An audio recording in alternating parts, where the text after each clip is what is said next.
everybody. Let's see. There's 4 of you. Okay, join the Discord. Oh, so I'm sorry, I forgot. There's so much happening right now. I was really wondering. I'm hearing her voice, but I'm not seeing her. I opened it.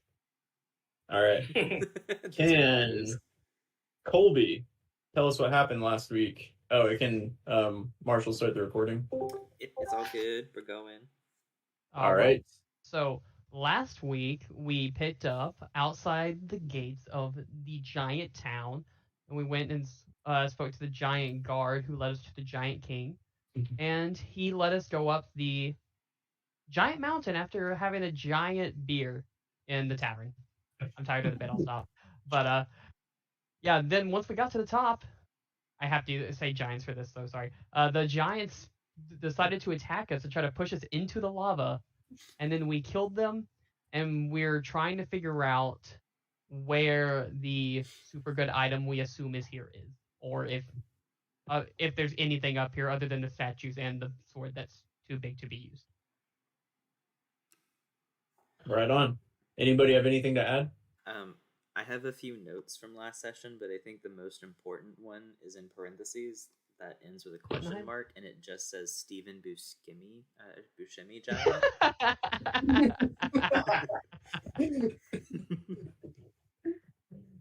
Yes, Steve Buscemi Giant was the one that was hitting on Enna.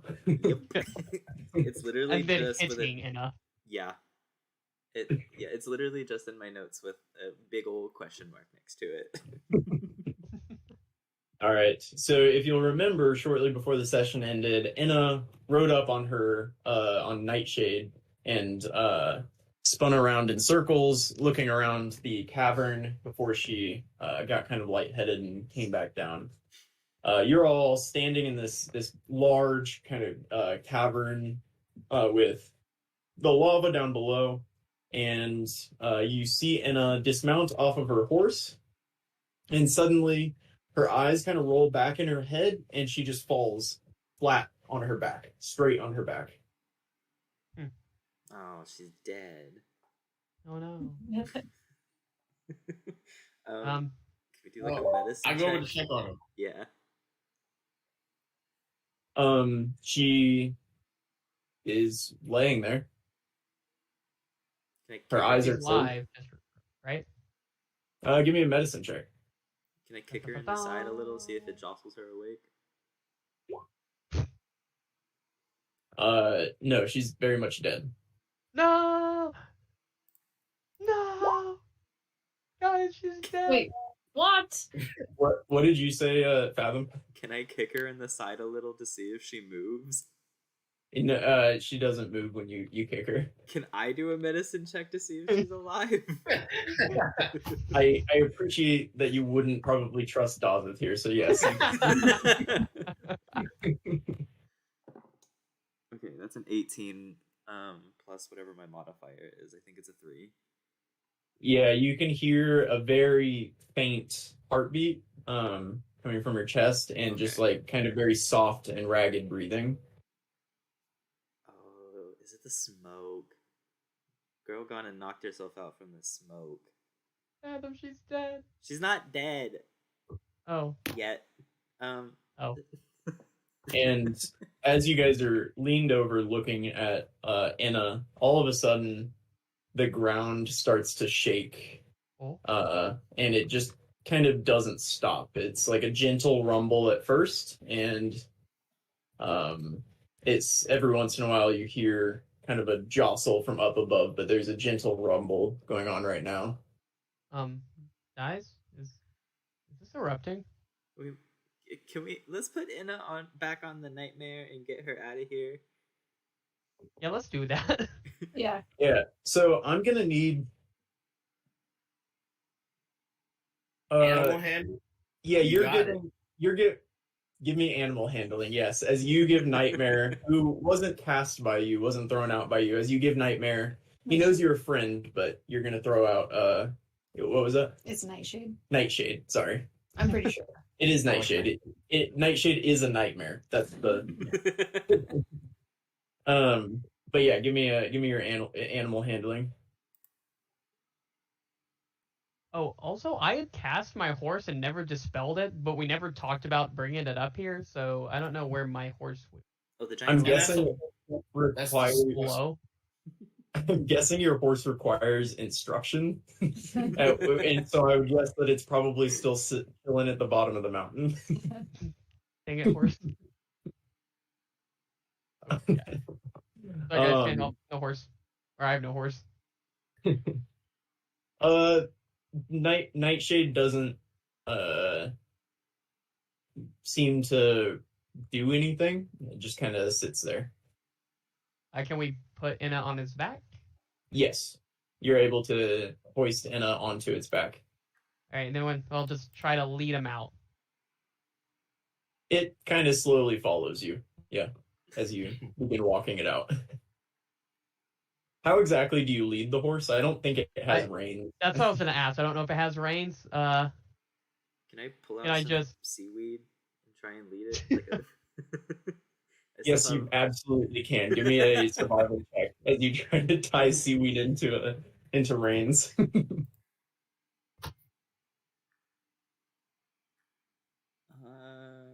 I, for some reason, am proficient with survival. That's a 16. Yeah, you can tie something that resembles reins with your seaweed.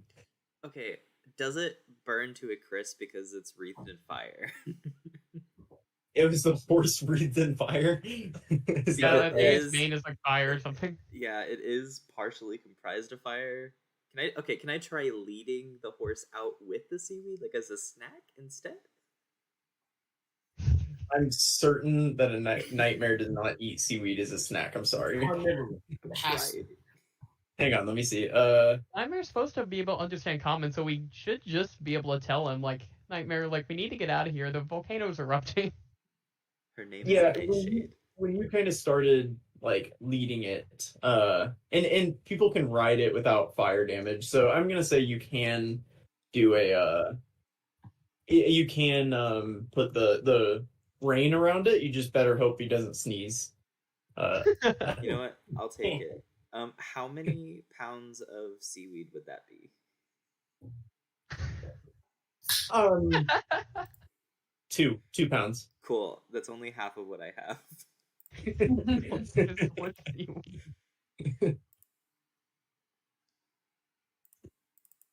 Yeah, at this point you start to see like bubbles, and you can you can see from over the edge of the cliff smatterings of lava kind of shooting up just occasionally. It kind of looks like a bubble bursts and sends a spray of lava up, but you can see that kind of toward the edge of the cliff.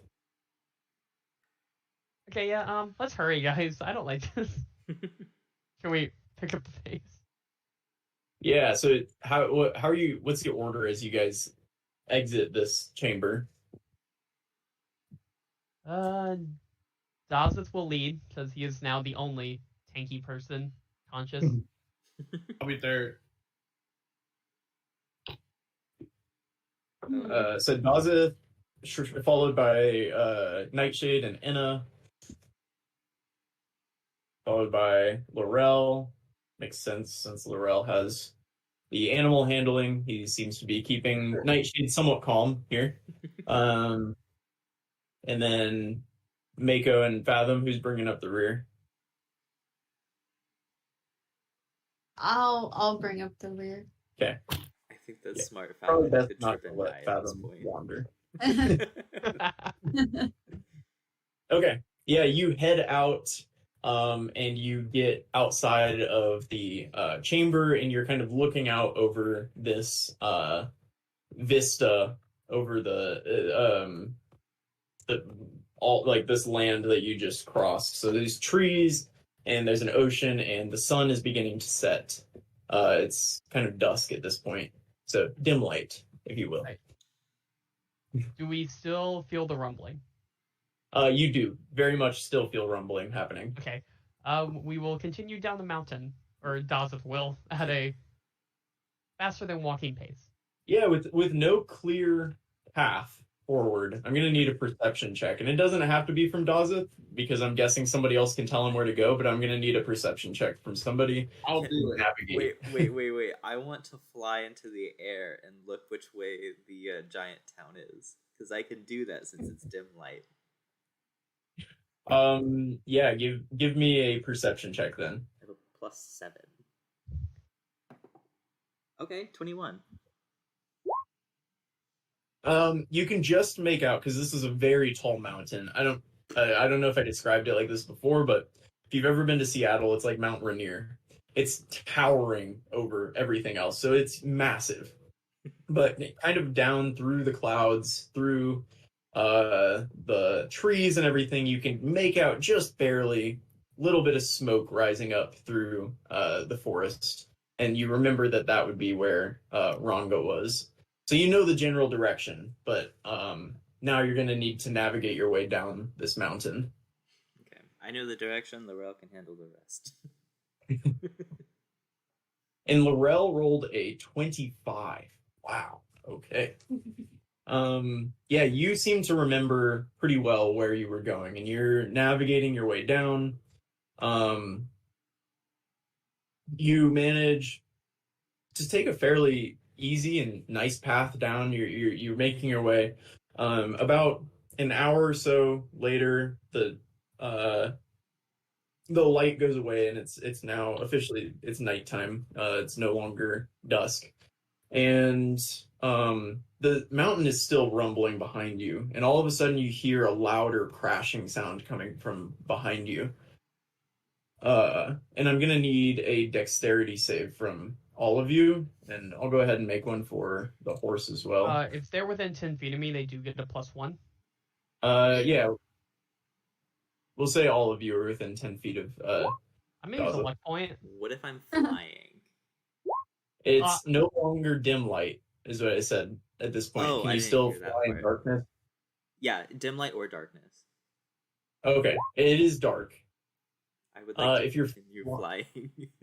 I'll give you advantage on your dexterity save. Okay. Whew. I'm good at those, I think. Okay. Okay, can Dazeth and Mako roll me a d4 real quick? Yeah, 21 on my dex save. Oh no. Oh god. Okay. Fathom and Laurel are good. Dazeth, a massive boulder comes through and just knocks into you. Can you roll me 4d6? And Mako, man. a small cobble comes in and clips your heel. Can you roll me 1d6 as... Ow. You're not down, are you? No, That's crazy. I was at full health. Oh, what? Okay. I didn't take any damage in the giant fight. Wait, what? That's I ridiculous. got a boulder hurled at me. Yeah, sucks to suck. I was behind a statue. Yeah, this landslide kind of comes through. Fathom is able to jump up and use his bat wings and just fly right above the boulder slide. Laurel, keen senses, is able to just easily and smoothly sidestep out of the way of a couple rocks. Dazeth is wrecked by a boulder as it comes through. Nightshade is able to jump into the air and fly, similar to Fathom, with Enna on his back. And Mako is clipped by a boulder, and it kind of bruises her heel a little bit. But it seems like the rock slide has passed, and you can continue making your way down. What are the party's thoughts as you make your way down this mountain? Oh god, oh fuck. Yeah. Yeah. Yeah, because we go up with 3 giants and we come back down without 3 giants. We're gonna be getting some looks, and that's what Laurel is thinking. Dawes is also thinking that Fathom might just be in denial and that they're just carrying in his dead body because he's still not sure from his own medicine check. He was fairly confident she was dead. I feel like He's Daz wondering how he's gonna break it to him. I feel like Dazeth looks over at Fathom every now and then, just like looking completely upset. And Fathom's like, "What the fuck, dude? Are you okay?" I'm trying to put on a strong face for Fathom, but I'm obviously sad. King. After another hour or so of traveling, I'm sorry, Fathom, what? No, you're good. Keep going. After another hour or so of traveling, you smell a smell. It's kind of sulfuric. It smells like rotten eggs. Laurel feels confident that you guys are walking back on the same path that you came up on. It seems easy moving. You guys are traveling well. But shortly after you smell this smell, you see in front of you several cracks have opened up in the side of the mountain, and it seems like those of you with dark vision at least could definitely tell that there are these pits of you can't really tell what it is, but it's bad smelling liquid, and it doesn't look like lava. It's not producing any light. And I'm gonna need some Constitution saves, and I'll give them to you at advantage because of Laurel's great navigation skills. +1, because it's still a save. I don't know if that helps it. +1 to everybody if they're within 10 feet of me. Okay. Oh, Oh no. At advantage, you said? at advantage +1. Dirty 20 for Fathom. Okay. Fathom, you are kind of dancing through, and you make your way down the trail and are kind of unscathed by this. Dazeth, Mako, and Laurel, all of you, can you roll me 3d6? Oh. Okay.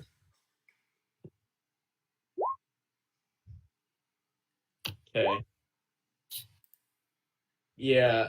You guys are going to take that much acid damage as you kind of make your way. It's like the only path forward, the only way you can go without going over a cliff. And these pools begin bubbling up as you kind of pass them and spit acid toward you. And all of you that just got hit, if you're wearing armor, your armor is now damaged, and you get -1 to your AC going forward until you can get your armor fixed. Even Dazeth's isn't his magical. Even my special armor? Is it acid resistant? I think don't there's think so. I think magic armor is like, isn't it resistant to like acid in general? Huh? I thought magic items had that property, or I don't know. Oh. Maybe If you can find something and lawyer me here, then I'll give it to you. But I don't think so. I think if it's not acid resistant. Was I supposed to roll earlier? Never mind. Roll what? Nothing. You rolled damage for your. Was I supposed to roll more than a single d6? No, you guys rolled the d4 to determine how big the rock was that hit you. Gotcha. Damn. Understood. Okay. Yeah, so you all just make sure you take note of that. Your armor class is lowered by 1 right now as your armor is weakened by the acid. Damn, you guys rolled so poorly on that. You should all refresh. I'm thinking about it.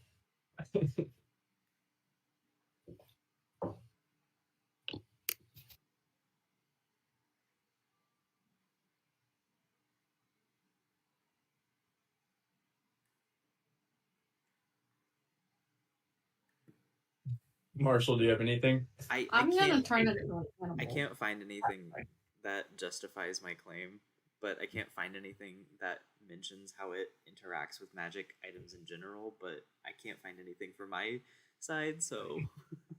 I don't think all magic is acid resistant. I'm just gonna, make that claim that just because you're magical, that's fair. doesn't mean you're acid resistant. Because somebody did find an armor of magic resistance in the last campaign, and I think that they would want the the benefits of that acid resistance.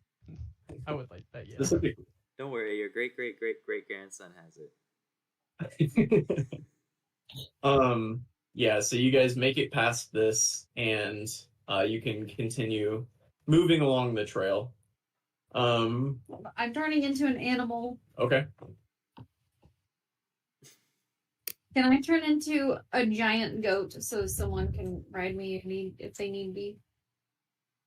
Maybe goats can navigate on mountainous terrain very well. Do we have a character sheet for that? No. Is there? Can a polar bear navigate really well? Oh, there's one in the game. Yeah, you can totally be a giant goat. It's built into Roll20. That's Also, super if we handy. get within a mile of the village or the horses, I can communicate with it telepathically and ask it to come fetch us. Is there some way for you to know that you're Let me see. Let me read within it. a mile of it? Or are you just gonna keep It thinking? just says while within a mile, so I guess I just keep trying to communicate with it. Just like horse. I'm in my head, of course. That's noted. That Dazeth is in his head speaking. Just come get us. Come get us. Come get us. Yeah, I'll give you the giant goat sheet. Can you roll the health for it in a second, I guess. Also, Laurel, how are you doing on health? What? I'm Dang it. hanging. No, giant goat. Okay. How do polar bears manage? On how would you say a polar bear manages on? Not as well as a goat. Polar bears live on like the Arctic plains.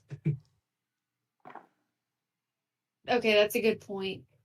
That's a good point. I hear what you're saying. I'll be the wolf then. I'll be the wolf.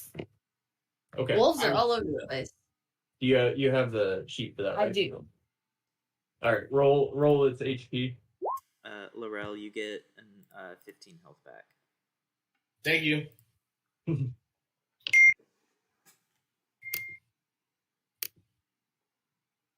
All right, and Mako seems tired of this nonsense, and she becomes a giant wolf. Mako was gonna die.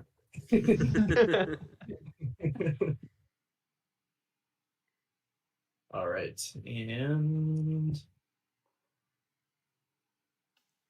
So yeah, if I fly above the trees, can I see the cracks in the ground through the canopy so we can like try and navigate around them? yeah, if you want to do that, go ahead and give me another perception check. It's going to be difficult looking through. This is a densely wooded area. You've gone down kind of below the tree line at this point. 13? Yeah, you don't really see a whole lot. But I will note after you guys all got splashed by the acid, you don't really the smell fades after you move a little bit further away. So it seems like for now at least the trouble is gone. Okay. You move for a little bit longer. You're trudging at this point. All of you are exhausted. You know, you trudged all the way up this mountain earlier today, and then you had this fight, which was exhausting, and now you're having to trudge back down.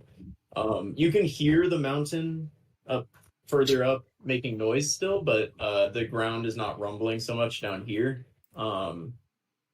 It's really too bad I didn't stay in Eagle. Just in hindsight. Yeah. Probably would have been a good. Yeah. I don't know. You can only keep it for an hour though, right? Yes. As polymorph would have been gone by now. Well, we wouldn't have been hiking. Anyway, keep going. I'm sorry. Yeah, you guys, you make your way down, and all of a sudden, Laurel, your keen perception on this whole trip, you hear a thud, and you know it sounds like some large kind of lumbering steps in the woods. We got company. Do we want to hide? For what? Just in case? What more could they do? Attack us What? again? I'm staying right here. Well, I'm And gonna walk about 20 feet away, and I'm gonna cast darkness. Just off into the form like forest. Yeah. Yeah. dark sphere around you. Yeah, Mako's gonna like go off into the woods a little bit and just like sit. Okay. Yeah, and as you guys are you move off to the side, and in front of you suddenly appears a storm giant, similar to one of those that you just vanquished up top. He seems older than those that you just saw, and maybe similar age to the king that you met before. And behind him is a horse, which gallops up to Oh no. the Daza. Dawson will sigh and pet the horse. And he's going to say,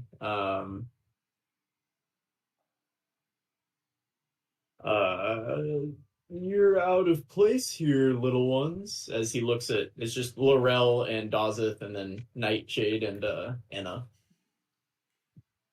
Yeah, we'll get ourselves in the right place. Don't worry. Tell me about it. Dawson will get on his horse.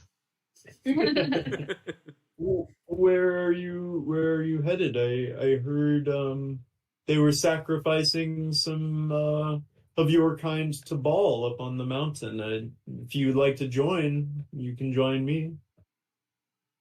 It's always Baal a spectacle. The ball was full. He's not hungry anymore. Yeah. So we're good. We're maybe tomorrow.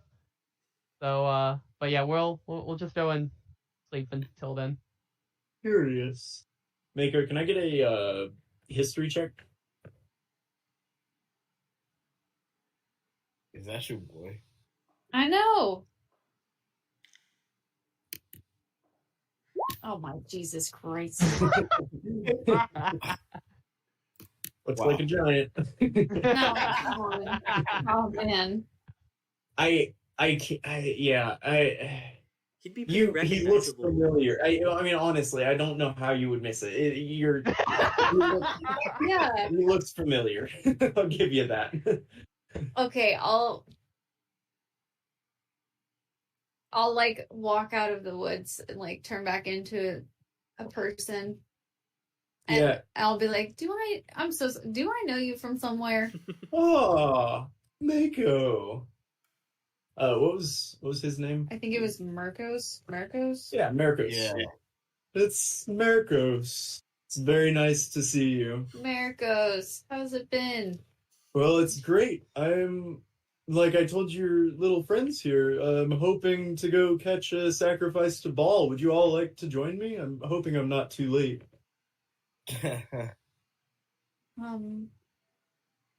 You're too late. Oh. That's why the mountain is. Ball is. Full. He doesn't normally react so violently to sacrifice. It must have been a particularly suitable sacrifice. Yes. It was eventful. Well, that's great. Would you like to join me back down to Ranga? Yeah. I'd love to introduce you to my husband, the king, and to the rest of the fine folks of Ranga. Yeah, let's do it. Oh, wonderful. And he will walk with you and kind of lead the way on the way back to Ranga. And he'll just make kind of small talk with Mako as he walks. What are the rest of you thinking as Mako I'm walks? gonna nudge Fathom. Ask, how are we getting out of this? Oh, I'm still in that like big sphere of darkness, like 20, 30 feet away. I can't see anything.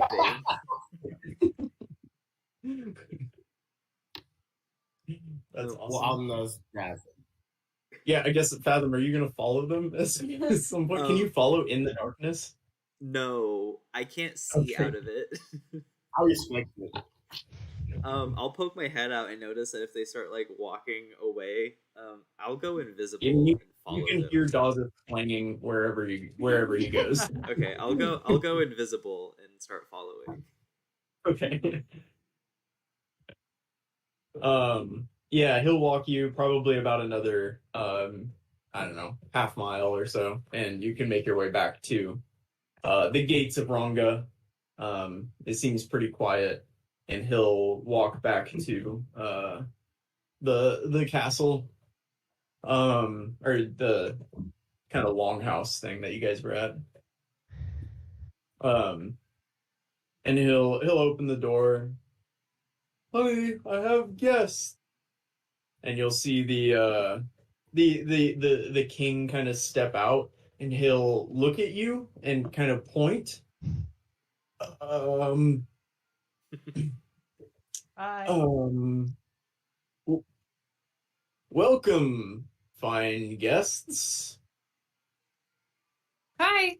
What Hi, brings nice to meet you to Ronga? You know, We were just catching a sacrifice to Ball. you know, it was fun. I've never done it before. It was a great life experience. Can't wait to do it again, honestly. Yes. Huh.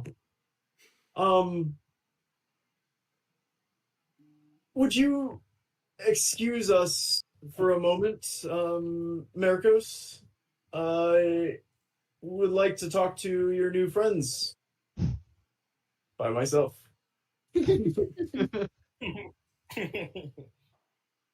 Man, I see. This is where I need Hank. At this point, He had to pause. He was waiting for it. I love it.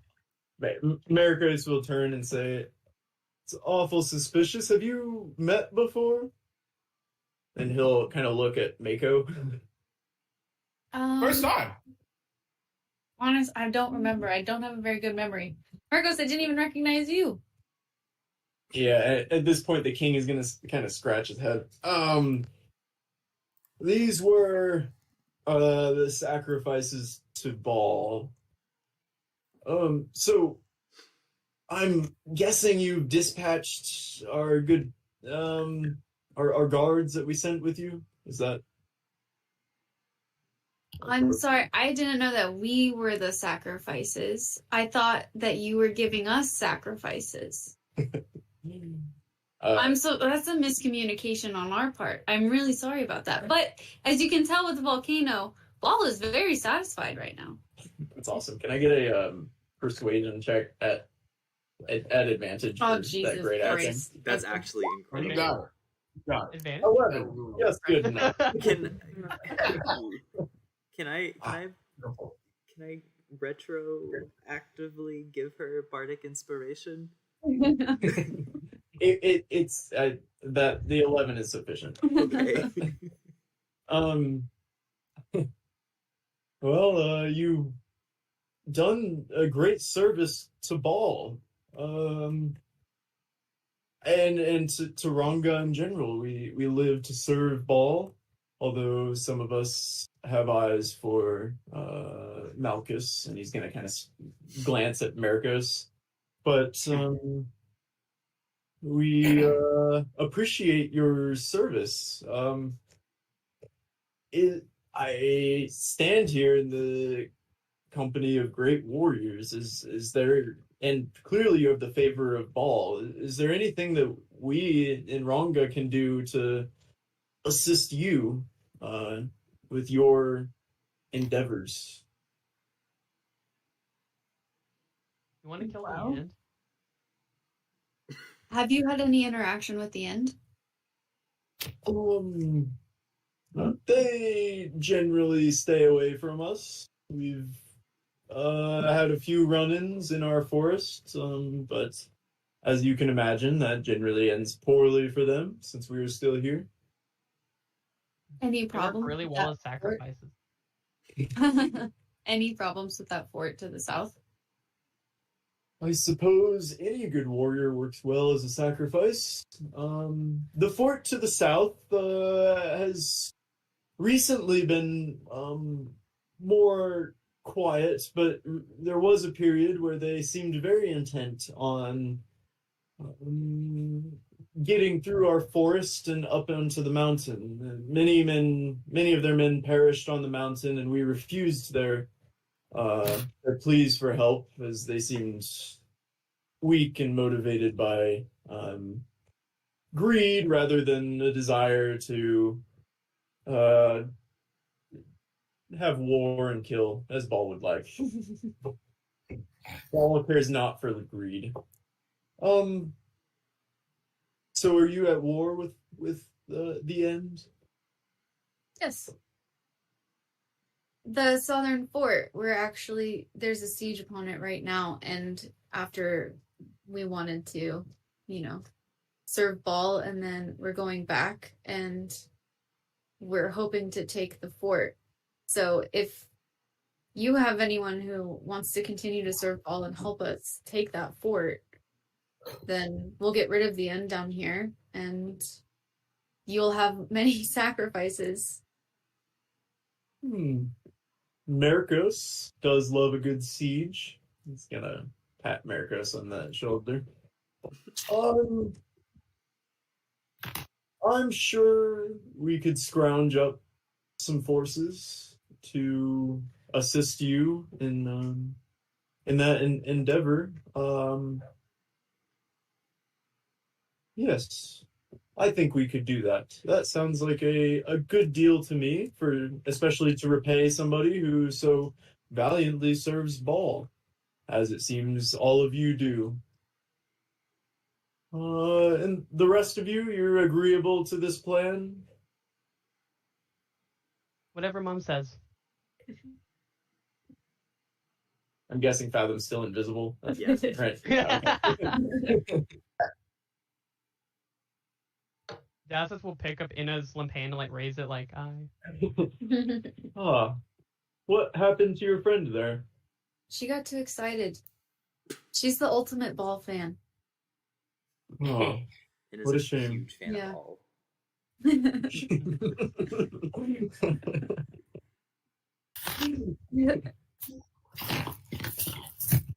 Very well.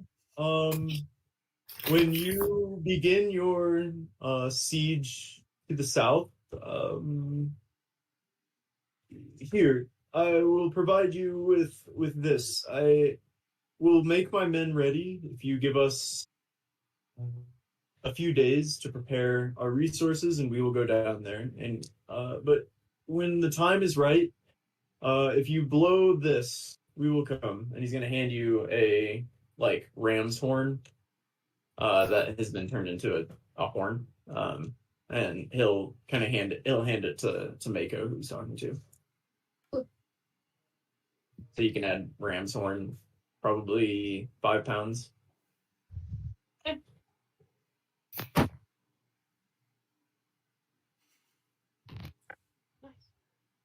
At this point, Daza, you are going to hear your shell begin to make noise. oh. Dazeth will like pick up. Oh, hello? Yes, so the siege efforts are going well. Good.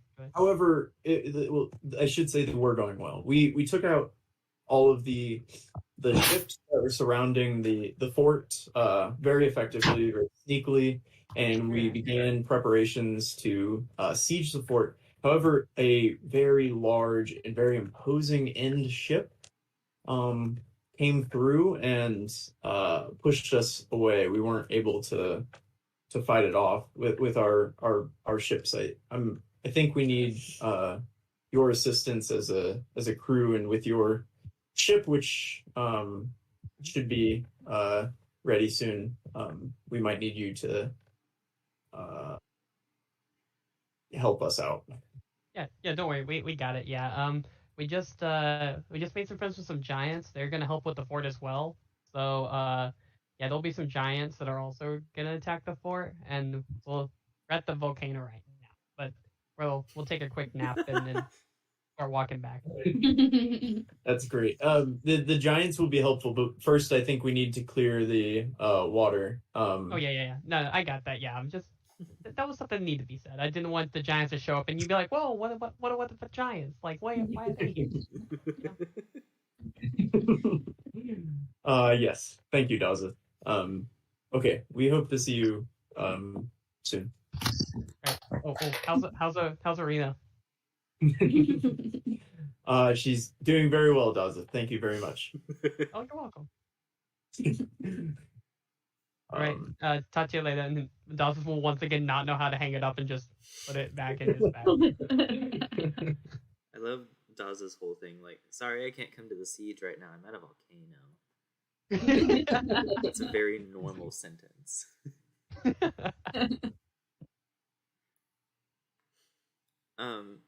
If everyone's done talking, can Fathom lay on the ground in that like Peter Griffin position? just a limp body. Limbs everywhere and come uninvisible. Yes. Okay. Dawson will just go, no! First Enna, now Fathom! I'm just gonna play dead. Yeah, so Fathom appears limp on the ground. I'm guessing in the middle of you guys. Yeah, 100%. Yeah. Dawson will just be on his knees holding him, no! Oh. So it seems that you've also had a couple sacrifices to Baal within your party. I'm gonna slowly open my eyes and I'm gonna sit straight up and turn my head towards the king, and I'm just gonna point my finger at him like this, and I'm just gonna say, "Baal says you're next." Can I get an intimidation? I think I only have a +4 to intimidation. That's a 22. Yeah. He's gonna turn just ghost white. Oh my. You truly are warriors of Baal. Anything that you need. Anything. And he's gonna look at Fathom. Can you fix my armor before tomorrow? Well,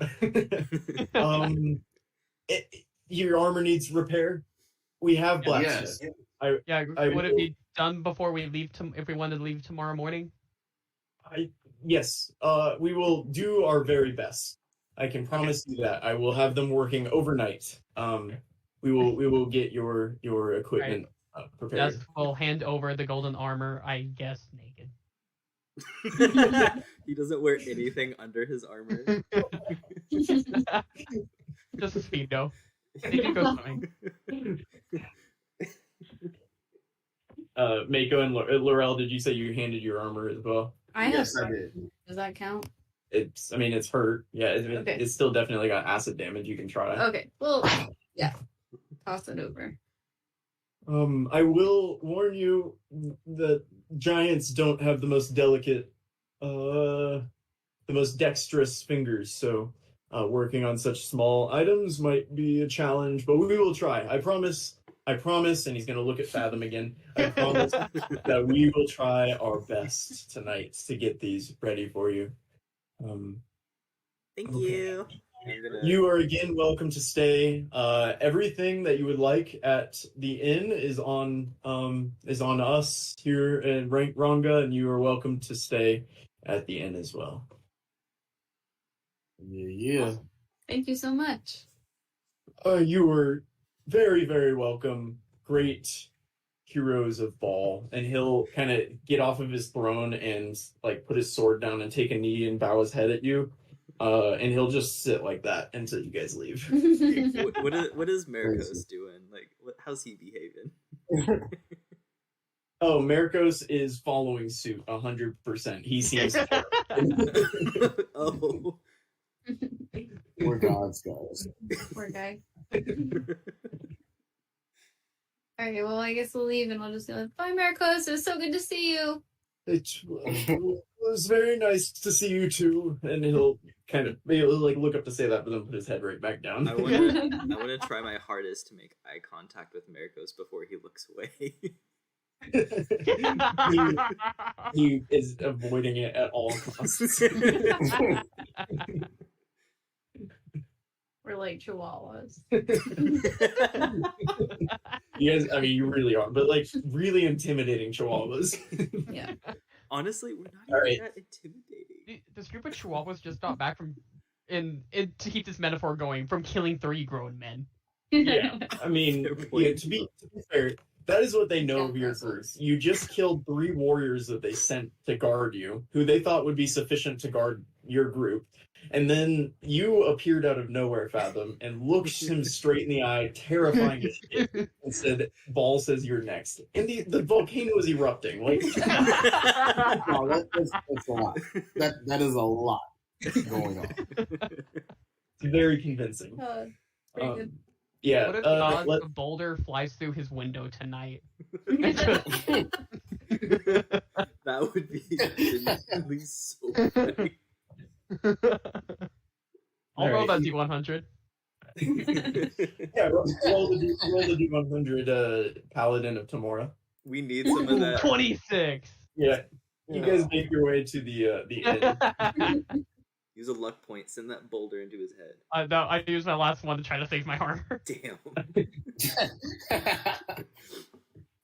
Yeah, so you guys make your way. You're naked now, by the way. Like, all of you are wearing just whatever your underclothes are. And, I mean, Fathom is normally not wearing anything anyway, I'm assuming. But, What? Fathom's got his cloak on. He's fine. Fathom didn't get touched by the acid. I know. You're wearing your cloak. The other 3 are naked. Okay. I have clothes. And Enna is still passed out on the back of Nightshade. Oh. She missed us scaring the shit out of giants. She would have loved that. Yeah. Yeah. Doug, how long is your horse around? Is 24 hours, right? Apparently it's just, I think it's there until I'll throw the thing in the chat. I think it's just there until I dismiss it. Oh, okay. The nightmare disappears after 24 hours. Yeah, that is the case. Yeah, and I can also choose to make it disappear. Yeah, it just says I can't have more than one at a time. Yeah, it doesn't have I don't see a time limit anywhere in that really long paragraph. Okay. If it takes damage, it can die.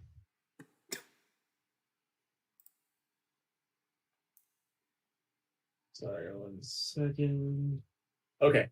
You guys will open or get into the inn, and everybody that sees you is gonna kind of turn and look shocked. It seems like everybody knew what was going on, and now that you're here, they look completely baffled by it.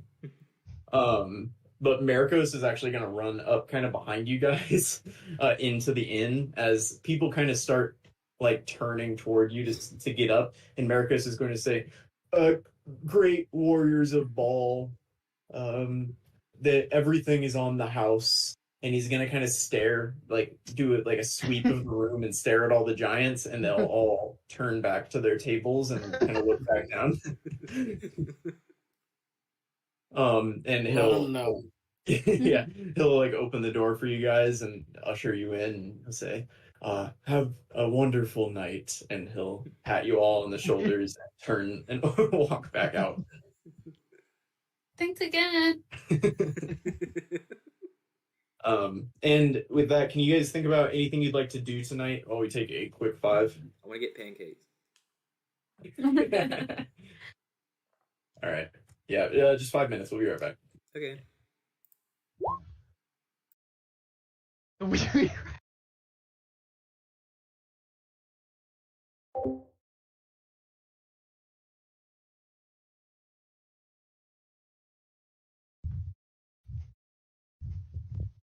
I gotta gonna make a PB&J.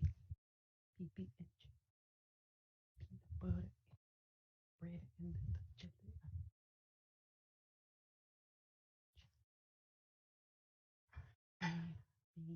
Bean.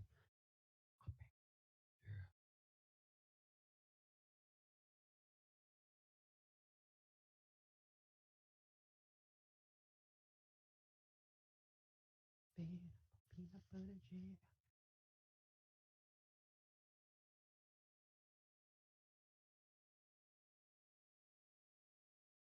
Be the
Wait, I have my headset on the whole time. Gosh dang it.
Oh, salmon's good. Salmon is good. Mhm. Salmon is good. It's fine. Have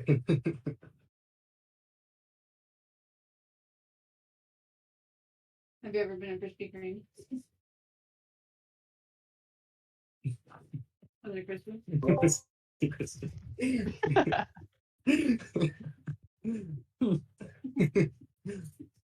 Oh, I did just Google best druid trait or feats because I didn't know if I actually told you a good one or not. And one of them on this list is actually pretty good. It's the number 2 on this list is like telepathic. It allows you to like talk to someone within 60 feet of you telepathically, and it even works in wild shape apparently. What? I saw number 3. Number 3 was Meta Magic Adept. Oh yeah, we're on the same one, yeah. Metamagic's really Yeah, that one's good also in pretty good. general. Sorcerers are fucking cracked. We got the level up. I kind of accidentally spoiled mine by putting it in the chat at the beginning. I don't know if you noticed. Yeah, so now it is level up time. Oh shit. Okay, I'm trying to remember what anything about this inn. I'm trying to, because Hank did the inn last time, and I looked up. I just searched for inn in our like note sheet. You guys spend a lot of time in inns, is what I found out. It's called Really do. it's called the Causeway, The Causeway, that was it. and the barkeep's name is Inda. Enda, yeah. Thank you.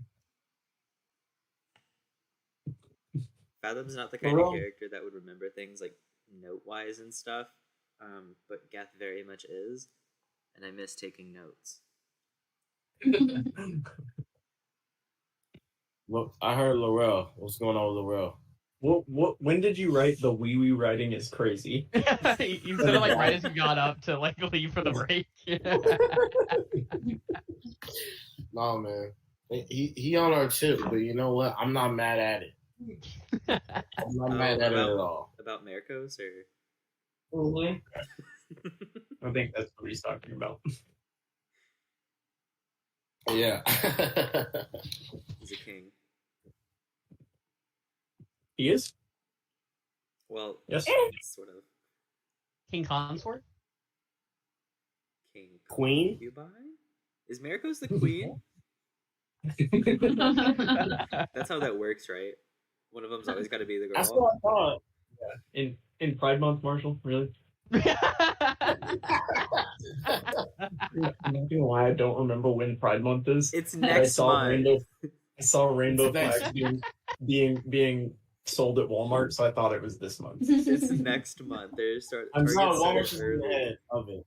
I'm so much of an ally that every month is Pride Month. Let me actually double check and make sure June is Pride Month, because now I don't. I was No, wondering why Walmart had like a kiosk of rainbow themed stuff, but I don't know. Maybe they just extra Pride themed. Maybe they just like rainbows. Target actually has some pretty cute stuff this year. Apparently, there's like a bird dressed in drag, and I love it. And I want the mug that just says gender fluid. I want that one. That's awesome. Well, this episode brought to you by Target and the year-long Pride Month. The year-long Pride Month. I love it. Happy Pride, everyone. All right, you guys enter the causeway, and Inda is behind the bar. She seems to be calmed by Malkus's stare. I wouldn't say calmed, but she seems to get the picture. Yeah, and so now you guys are in there. Hello, gorgeous. Can I have a pancake? Oh, wait. Remember what Inda sounded like. Yes, darling, you can. It's gonna be southern. And she'll bring out some pancakes for you.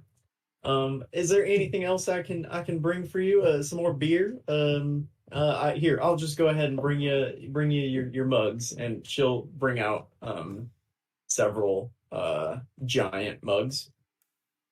She'll look over.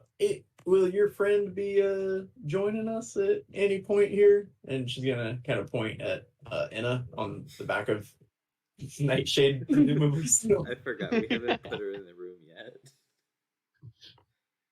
Dawes will say probably not, and then all of a sudden you'll just see Dawes run, rip off a piece of that pancake, and then just lead the horse into the back room like at a hurried pace. Is it because he's naked? I just made this up. Dawes' wife told Dawes that if he ever showed himself naked in front of another woman, the world would end. She meant that metaphorically, but Dawson doesn't know. So he's like, he doesn't know if this Speedo, like, is enough.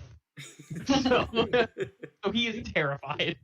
Why does Dawson wear a Speedo? Nobody knows. Alright. Fathom, Laurel, Mako, are you guys doing anything besides eating a bunch of pancakes and maybe drinking a beer? Yeah, no, not much. No. Cool. Alright. Yeah. So who all gave their armor to the giants? Dawson. I did. Alright. Alright, Loretta. Dawseth and okay. The next morning you guys can wake up. Malkus will be waiting for you kind of out in the tavern area. Nobody else is out there, but there are a couple plates of pancakes. Malkus will hold up Dawseth's armor, which it looks less pretty than it was before, but it looks functionally back to full health. There are a couple spots that aren't gold anymore that are where they patched the holes with like what they had basically, and so it's gold mostly, but with a couple of silvery spots. All right. Laurel, your armor is back. Seems good as new as well. Mako, your armor, he's going to look at you. I'm very sorry, Mako. If you give us more time, I'm sure we could figure it out, but the hide is so delicate, and I'm sorry, we couldn't fix it. And so he'll hand it back to you, but there's clearly still holes in it, and they didn't really make it any better. They kind of honestly might have made it worse in some places, but it functionally still just -1 to your normal AC. And he looks sad about it. I'm gonna look sad. I want him to feel more sad. I'm sorry, Mako. Psychologically So- traumatizing giants. Will you be heading back to where are you headed back to? We're gonna go back to the fort. Your king will tell you more. Very well. Is there anything else that we can do? We will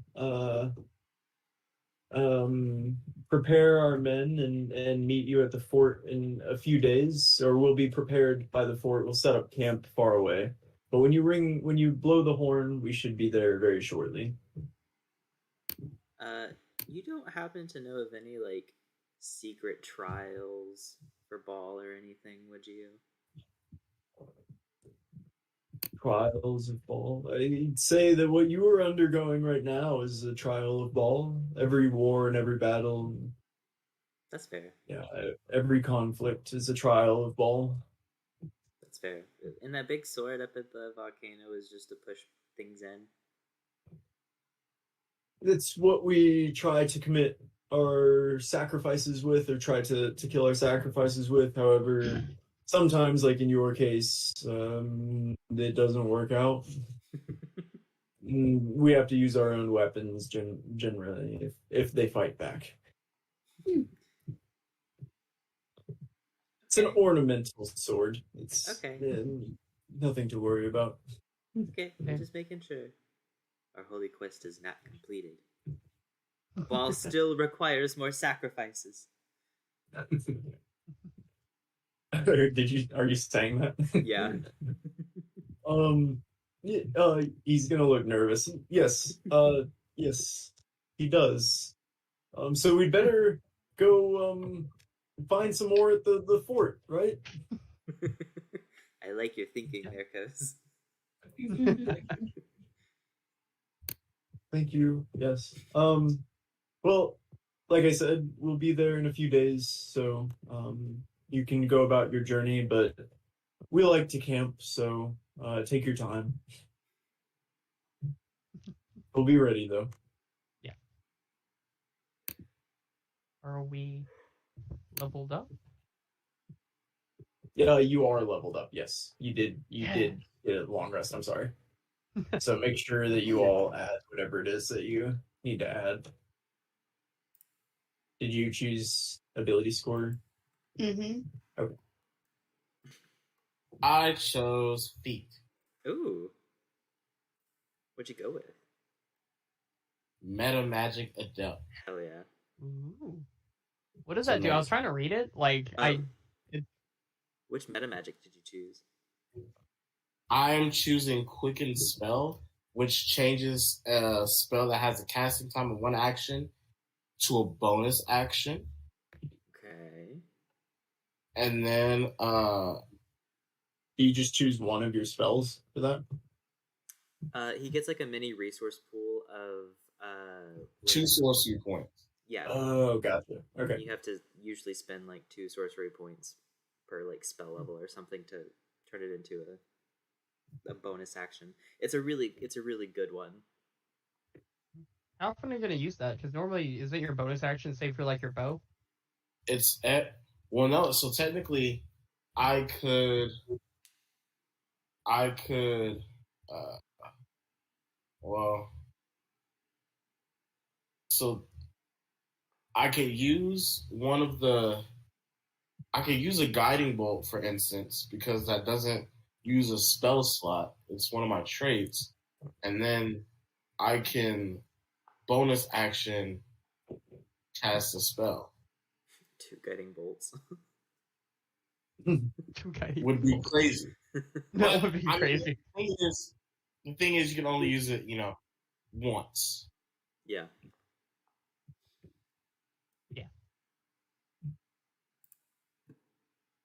Cool. Dazeth, what did you choose? So is that sorcerer's thing?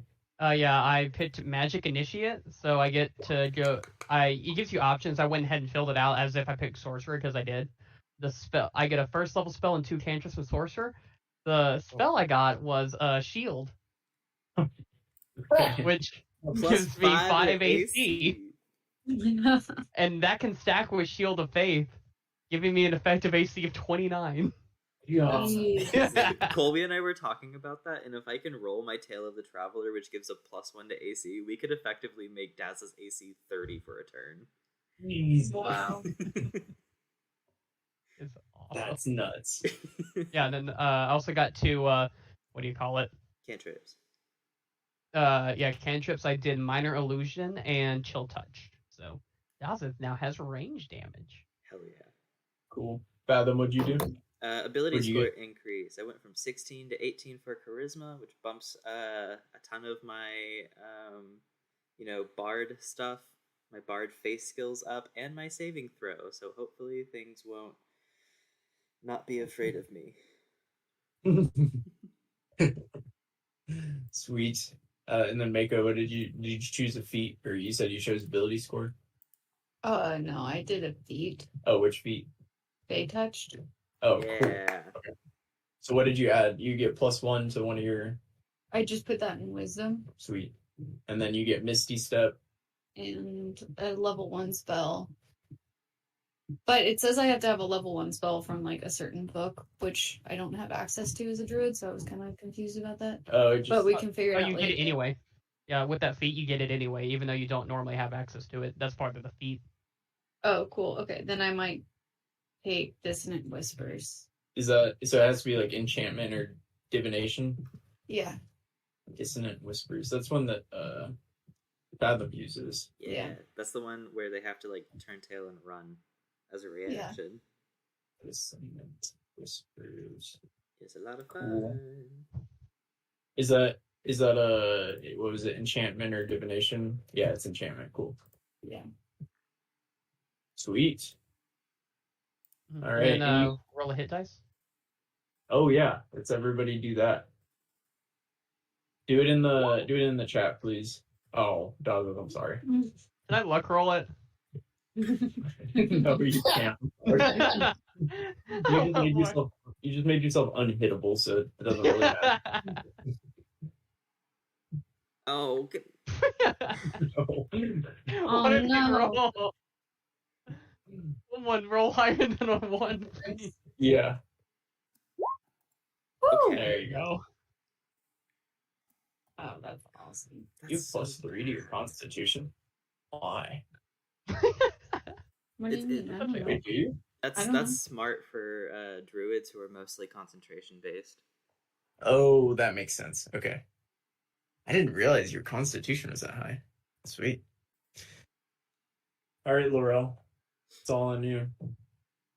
I'm just Rolling at 1 with us. thinking really. Okay. Sorry, I was just thinking of.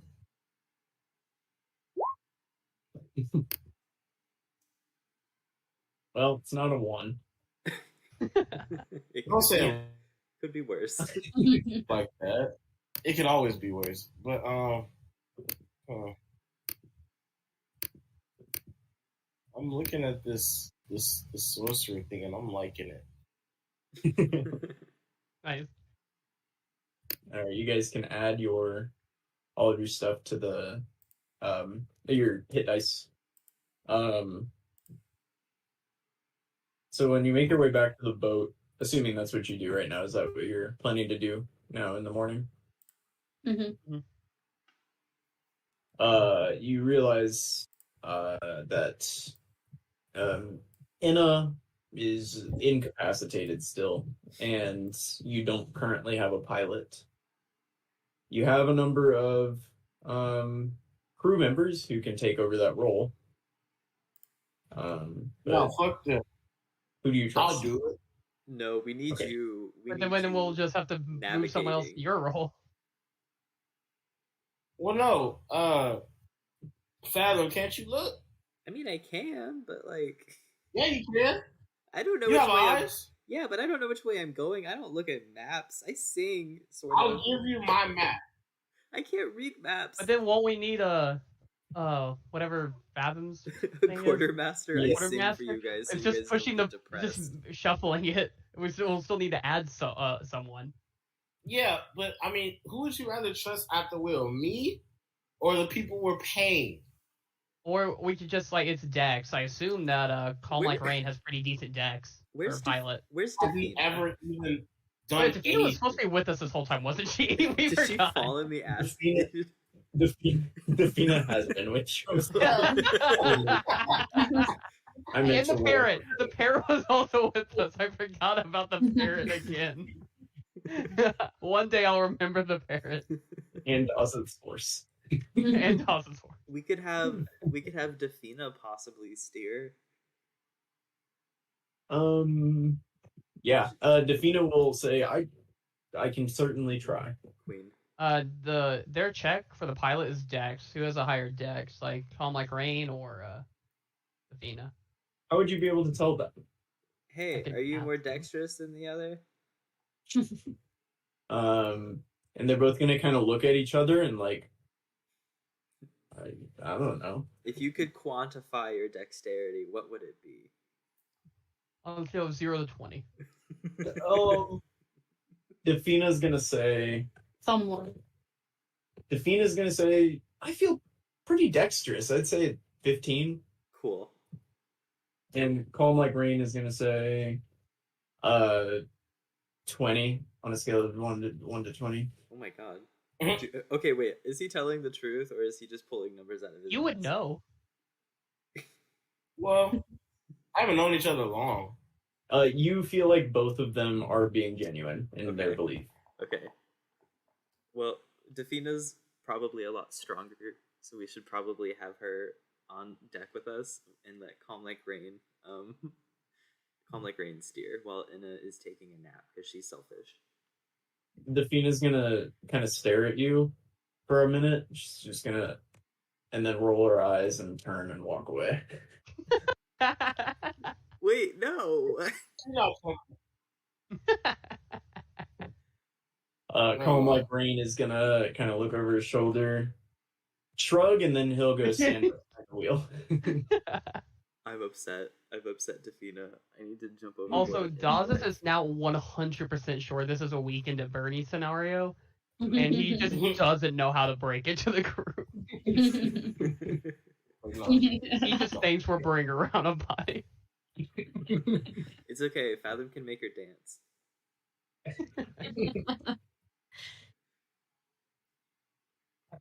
All right, where to?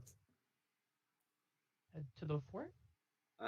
Can you actually call what's his face? Onsra? Okay. Yeah, I can call him. Ring, ring, ring. Yes. Oh, hey, we're on the boat, and we're heading that way. Do you want to meet up anywhere particular? Do you want us to just pull up and like go at this other boat or what? Our ships are not suited to destroy this thing.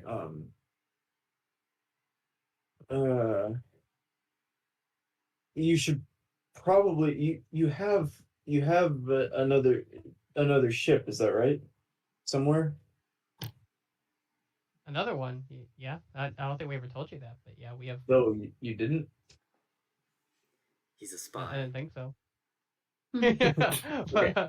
You should probably come to you can go straight to the fort if you'd like. I'm sorry, I just woke up. It's early. You can go to the straight to the fort if you feel that you have the resources to destroy this ship. I should warn you, it's a very large, powerful ship.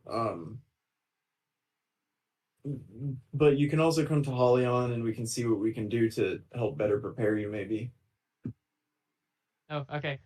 Guys, they want to know if we want to just go like attack the boat now, or if like they want to like get like some extra bells and whistles before we like go fight the really big end ship that's at the fort, which I might just now be telling y'all about. What big ship? Oh yeah, there's a big ship at the fort. They want us to get rid of it. I forgot to tell you all that. But yeah, so they want us to take it out, and he's asking if we want to like go like do it now, or if we want to like go back to Holion. I'm sorry. I'm sorry.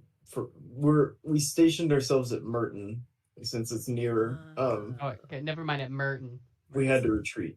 So they had to retreat. Did they lose anybody? I'm not going to ask that. That's kind of an obvious.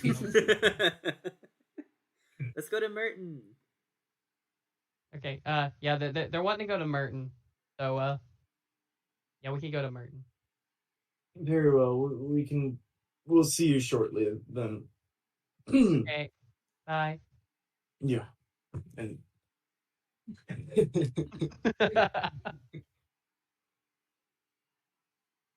right. okay. To Merton. To Merton. All right, let me check. What's the weather looking like today? Really clear.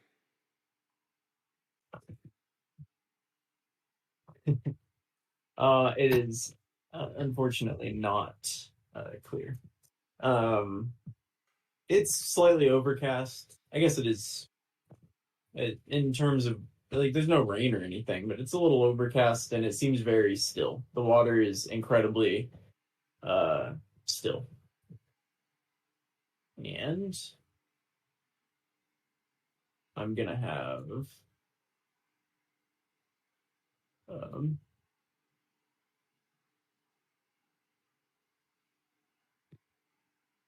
I guess all of them go ahead and roll the distance.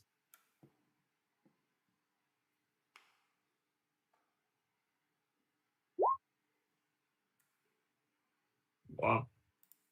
Calm like rain, not doing too bad. Nice. But it wasn't a very productive day. as you just kind of drift today. Near the end of your day, you can Laurel, you are hanging out below deck. You've done your job looking out for the day, and it seems really slow. Nothing's going on, and you go down below deck for a snack, and you hear a kind of clacking sound. It seems on the whole of the ship. It sounds like kind of like fingernails on like a wooden table or something. It's like clack clack clack clack clack clack clack. Okay. I'll investigate. How do you investigate? It's like kind of on the outside of the hole. You're inside. It seems to be moving upward though as you listen to it.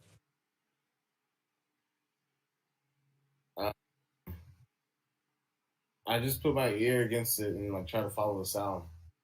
Yeah, it goes up and up and up until suddenly you don't hear it anymore on the side, and it seems to clack down on the ceiling above you, which would be the deck of the ship. Yeah, I go up. What the fuck? You run up to the location that you see, and what you find is a crab, a fairly large crab. I will give you. It's about I don't know, probably about football sized.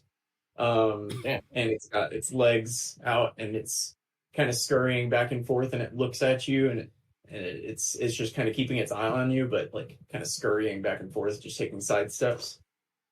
Mm-hmm. And then it'll Yeah. stop. And all of a sudden, he's going to, from inside his shell, he's going to kind of retract one of his claws and pull out A gun. a A Glock. it's a stringed instrument, kind of like a small guitar. Now you would definitely know it's a ukulele, but at the time you'd never seen one. He's gonna pull it out and he's gonna strum it. Oh, ho, ho.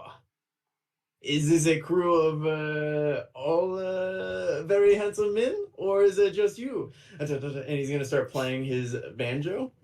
Hey man, who the fuck are you? My name is Gerard, and I am a singing and dancing crowd. Yeah. And he's gonna start playing his ukulele and dancing. Is he decent?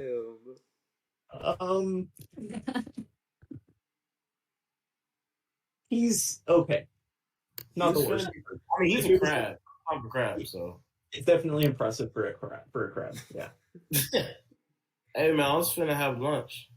May I join you? I will buy you a drink. On the what? Oh, are you hungry? Are you asking me on a date? Well, no, not exactly. I mean, you're kind of a crab.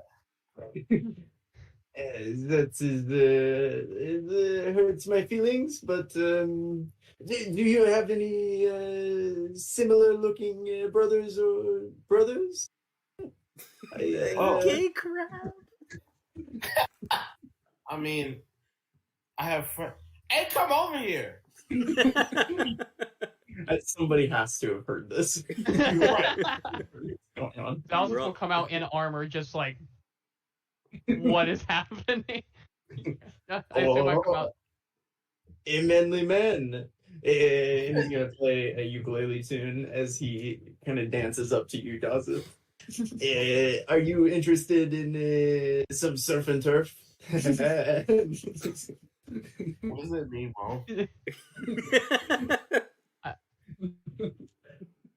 Dallas is just gonna look at Fathom or at Laurel, just like, what? And he's Also, I don't know what's happening. I'm just gonna throw this into the chat in case this is. Oh my god. So I don't know if this is a fever dream or something. It's probably not a bad idea. Okay. Yeah, he's just gonna keep playing his ukulele. Are there any others of you? There's no way that I'm sure a big strong man like you could manage a boat like this by yourself, but I'm sure it would be quite difficult. Where are the rest of you? Have I ever seen anything like this before? Are we gonna get robbed? Roll me a D100. Are we gonna get robbed by a king crab? It is indeed a king crab. Yeah, absolutely. Dawson does have previous experience with doing well on D100s and with random monsters, apparently. Does Dawson know what's happening? Sure, yeah. Roll a D100. Have you ever run into a talking crab before? Not 100. No. Damn, that's pretty high though. No, this is the first that any of you that are out there have seen this. Fathom, have you come out yet? I assume he and Calm Like Rain are like making out somewhere. But eventually, yes. Yeah, he's just gonna keep playing his ukulele like loudly, and I mean, it's not bad. It's for sure not bad. Like he can play, but it's not the best thing you've ever heard. Where are you all headed? Guys, this is a crab. Yeah, it is. Yes, I am. How are you talking? With my mouth, or should I say mandibles? And he's gonna play this whole time. I would love to show you how I speak, if you know what I mean. Guys, I don't know what he means. Fathom will come up about this time. These mandibles are not only for speaking. What? I'll just point it at like, this is your kind of thing. Deal with it. Why is it my kind of thing? Look at it. Hello, is there a sexy one? What are you? Oh my god, stop. Hi. Hello, do you like the ukulele and the crab? I think you're funny. What are you? I am a crab who sings and dances. What is not to understand? I've never seen anything like you before. Go ahead and roll me a D100.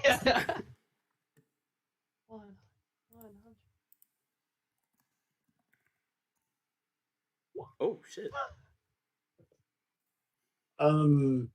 You. Of course, Fathom. What is that supposed to mean, Laurel? So, while you were in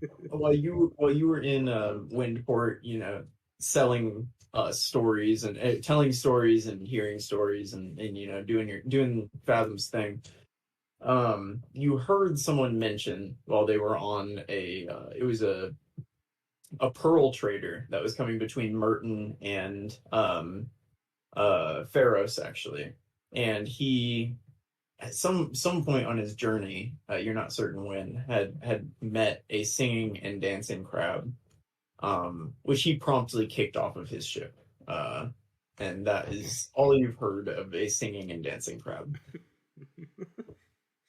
Okay, so I have heard of you before, but someone apparently didn't like you all that much.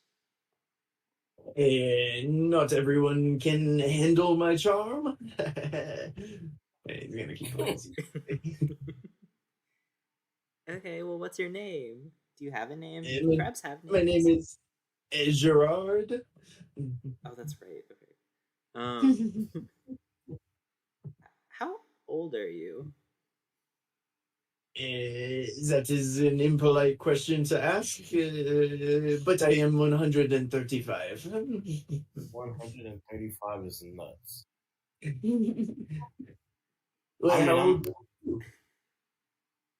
Well, actually, how old am I? Hold on a second. I could be close. I am an elf. You don't look a day over 350. Oh, you're funny. Fathom, can I smite it? I don't know yet. I don't. Can I do like an insight check to see if I get like a weird vibe other than that he just might be a gay little crab? Yeah, give me a vibes check. Are we? Where's my insight? I rolled a 12 before modifiers. Come on. I think my insight's like a +2, so it'd be like a 14. Yeah, it's very difficult to read anything from this thing. Yeah. I mean, it's a crab, so like normal facial expressions, it looks like a crab. Its tone is what you hear, which is, I don't know, not really telling you a whole lot. He seems horny. Well, Do any of the Drow do they want to do it with the crab? Yeah, some of the Drow did come up shortly after Fathom did, and they looked at it and went back down below deck, and you can hear them like murmuring about it in their language, but none of them came back up. Valid. So like, what are you doing here? I'm just looking for somewhere to pass the time and some lovers to help me with that. yeah, it's time to go. We get crabs here, man. Yeah, it's time to go. I wasn't looking at you, old lady. Unfortunately, I don't think there's anyone on this ship that would be willing to be your lover. However, you play kind of nicely if you want to stay and play some tunes. Yeah. You have bored me. Thank you for your time, uncultured swine. And he'll jump over the deck and off the boat. Well, That's So- too bad. Crab would have been really tasty. It really would have. I was really ready for some crab until it started talking. If you want to, I can summon a water horse and go after it. No, that's not necessary. The rest of us can That's swim. We could all go after it as a party. Let him use his water horse. No, that's what I'm saying. He goes on the water horse because he would sink. We have swimming speeds. He does not. I don't know how to feel about that crab. Yeah, he was. I don't feel like he would have respected my marriage. I'll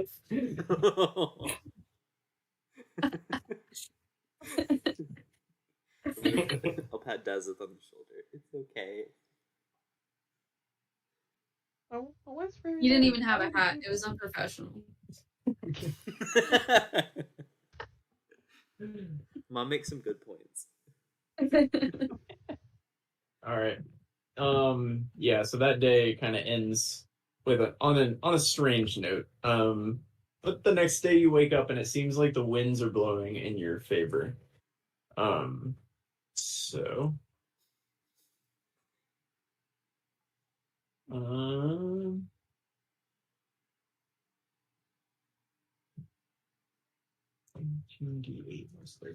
okay. 13d8 plus 30. Yeah. So you guys are making great time.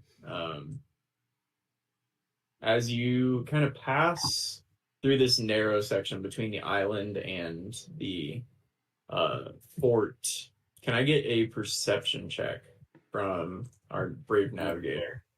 Yes, you may.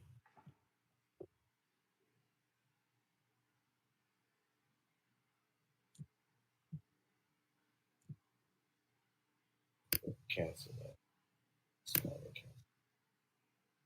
Yes, you may. Let's see. Perception.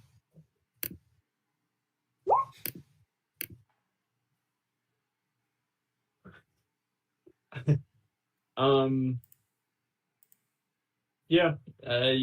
Seems like it's a fairly narrow section, but you can kind of see land on either side if you if you squint really hard.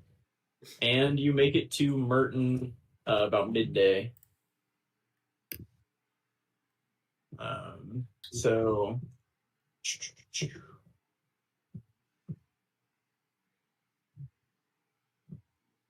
yeah, you make it to Merton. Where the? Sorry. Oh, I know where I'm. Yeah, you get there, and it seems kind of like a small, somewhat run-down fishing village. It's definitely bigger than other fishing villages you've been to. There's um, a number of buildings. Everything's on stilts, and it seems like kind of everything's built into the sand, and there's like sandy plains grass kind of behind it. There's one building that is the largest building in the area. And then around that are just, and everything's on stilts. So even this thing it's kind of like Galveston-esque is what it looks like. But you can go up to a kind of rickety wooden dock and approach the town. Are they like the ships from like the King's Fleet, or like?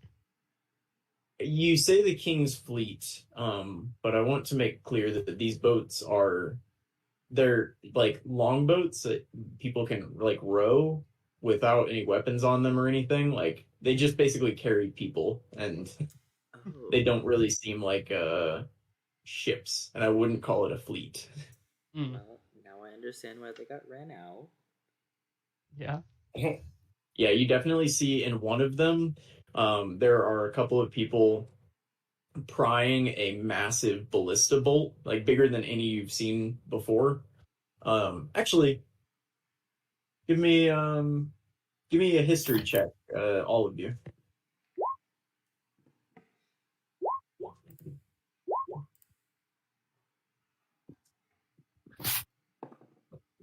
$17. 17. Oh, by the way, where did you guys put Enna for the evening? Because her horse disappeared, so I'm Oh, I guessing assume it just. Oh, bottom deck. Yeah.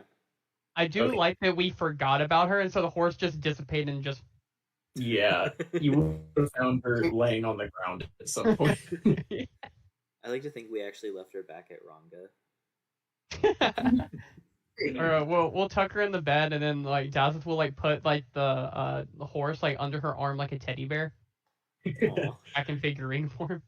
Great. Yeah, she's resting in a hammock with the figurine. But back to this, Dazeth and Mako and Fathom. What did you say? 17.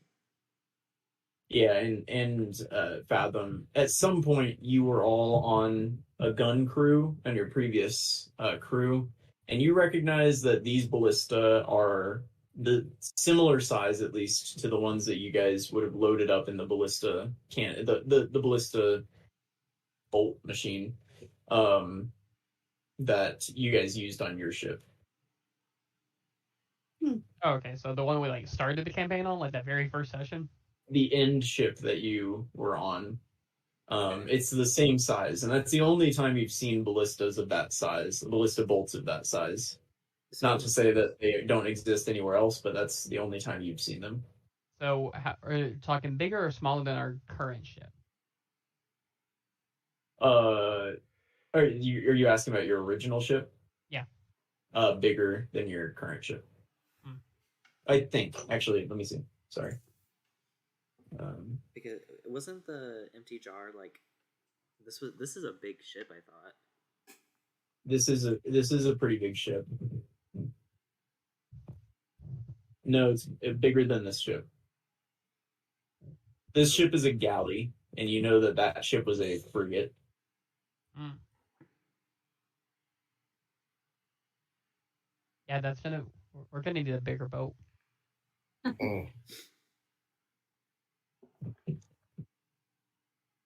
But you approach the dock at Merton, and you see several sea elves working to repair that ship and try to pull this bolt out. And the bolt is about 7 feet long, just massive, like basically like a tree trunk, a small tree trunk with a giant sharpened metal point at the end. This is gonna be fun.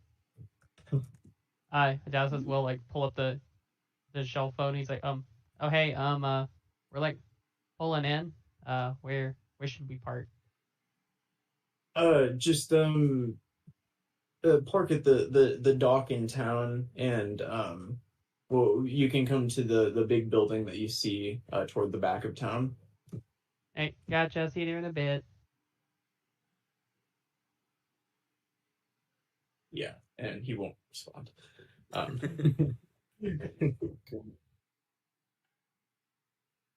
there also like shops in Merton that we were told we could visit for something? Yeah, you remember hearing about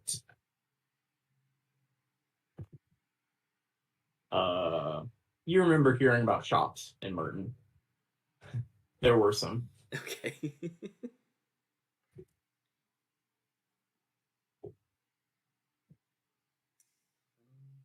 But you see in front of you a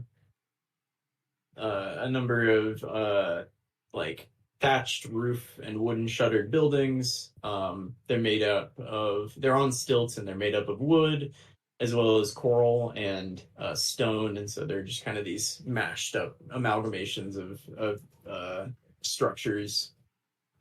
You are on a very clear blue lagoon, actually, and this is unique because the rest of the area is super rocky and cliff strewn, but this just seems like kind of out of place of the islands here. But yeah, you can see in the back is a large building, and that's really what you see right now. Kind of a sandy path that leads from the docks back that way. Right, let's go. As we'll start walking up. He brought his horse with him. And the parrot.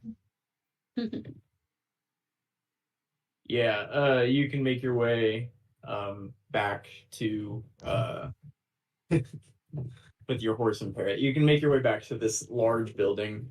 It's all on stilts. It looks like just like a bunch of buildings kind of mashed together. There's actually a piece of an old, or like it looks like half of an old ship that's sticking off of it, where they basically put like the captain's quarters on the back of this.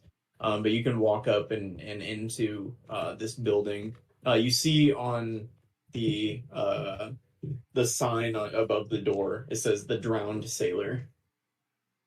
And you can walk inside. Yeah, when you walk in, it's just you won't be able to take your horse through the door, by the way. I mean, you can try, but it's a pretty small door. Will try, but then he'll just dejectedly just hold out his arm for the parrot to land on his arm, and then just like get out on his shoulder and walk through, a bit sad. Yeah, the horse can chill outside. There are actually other horses outside, but inside you see a wide range of people. There's humans, dragonborns, tieflings, elves. It's a weird amalgamation of people in this place. Primarily elves still. You're in Aetros, but there's a large group. It's super rickety. There's a lot of like weird steps and stuff. So there's like different levels of floors around this place. But you can see in front of you is a bar with a number of tables. And you can see walking from a room kind of next to the bar toward the back is Ansari. Is that his name? Ansari. Yeah. And he'll walk out. As you guys like walk in. wave. Yeah, he'll kind of say something to the bartender, who is a human man middle-aged, like kind of younger actually a little bit, the dark beard and dark hair. He'll whisper something to him, and then he'll motion to you to come back. Yeah, and he'll walk back through that door he just came through in. Yeah, Dawson will go. Is anyone else with me? Ta-da. Yeah, you guys. Did you go in? Okay. Yeah. Okay, just making sure. Yeah. You'll walk back. The bartender who he was speaking to very quickly, like super quick, was poured a bunch of beers, and he'll put them out for you and say, "Welcome to the drowned sailor. The Prince King Answer is at the back for you, and we're figuring out the accent." And he'll put the mugs on the bar for you and kind of motion toward them, and then get back to work. I'll grab as many as I can and carry them for the group.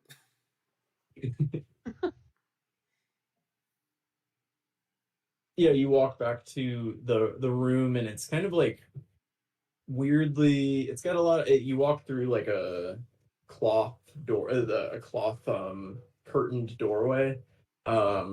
The room inside is lit by candles, and there's a lot of like cushions around, and it definitely 100% looks like a brothel. Like definitely that's where it seems like you are, but you see it's empty except sitting at the back on one of the cushions and kind of like sipping out of a mug is Ansari, and he's kind of sitting there waiting for you. Is Arena anywhere around here? You don't see her. I hope not. Yeah, They're Dawson will lovers, just Mom. Dawson will just wave, walk up, and try to sit at a close cushion, I guess. Yeah, it's kind of like a bunch of like benches with these cushions on them, like around, and so you can kind of sit in like a half circle around a small table. Welcome to Merton. This is obviously not a preferred war room, if you would, if you'd say that. But it's what we have access to in the great city of Merton, and we appreciate their hospitality. Thank you for coming back so quickly. But I think we've reached a point where we need your assistance, specifically your assistance. Oh, yeah. What else are we Prepared here with for? we saw the Warriors of ballista Law and we're Yeah. So we were we went in quietly, and being sea elves, we were able to sneakily swim in.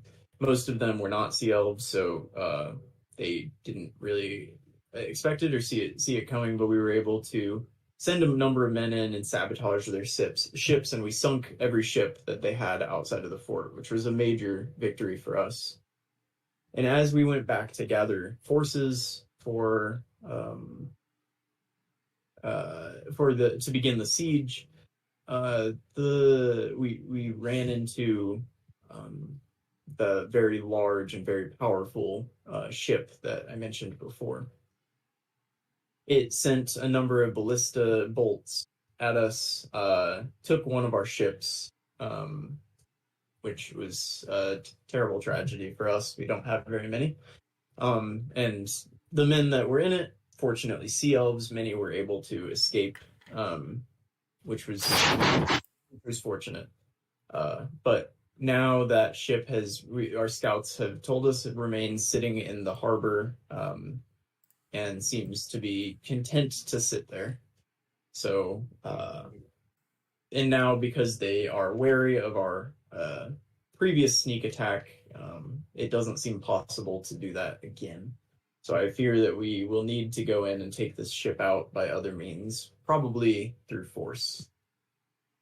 You seem like a skilled crew, so I thought that burden could rest in your hands. Mm. Yeah, it is our kind of thing. Our current ship, that's kind of how we got it. So, this is something that we can do. Kinda.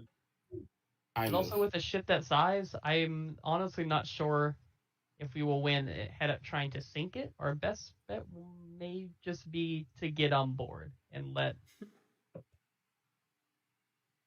And that's what just motion towards his armor, and then do like a little sword motion. I think that's reasonable.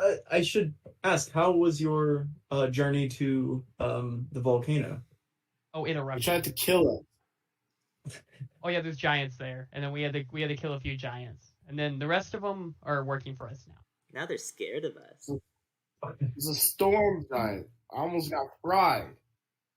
Oh yeah, they do that. Oh, and then they pushed Laurel over the edge, and he almost fell into lava, but Mom saved him. And I owe Mom my life again, which is fun. Lots to I take always in. say. But the most important takeaway is that whenever we are ready to take the fort and when we are ready for backup, we can call upon the giants and they will be there to help. Wow. So it was a lose-win situation. Productive trip. I see you're missing one of your own. I hope You'll that- see Dasa do a motion, and then he'll pat Fathom on the back. Yeah, she's okay. She's done a lot of stuff, but she's okay. Okay. Oh yeah, she's fine. And he'll wink. Yeah, he's gonna look confused. It sounds like it was a productive trip for you. So I'm not sure what the timeline is for this to happen, but I do fear that they might send more troops. But I suppose if they don't have any ships to alert others, then they might be stuck with what they have. So Yeah. it's docked outside of The fort. The fort. If Yes. there's any way we could draw it out so it doesn't have the backup of the fort, that would be good. Because we don't want to fight them both at the same time. Also, the people who are helping us run our ship, I'm not sure their capability as warriors. Yeah. Is there If you have anyone? Yeah. Do you have anyone who can take their place? I suppose yes. We are missing a ship, so there is a group of sea elves who we could spare to give you the crew. What will you do with the crew that you have right now? Sure, they'll have a lot of fun here. Yeah. Fair enough. They're getting paid by the day anyway, so I don't think they would mind a few days off. To not do shit.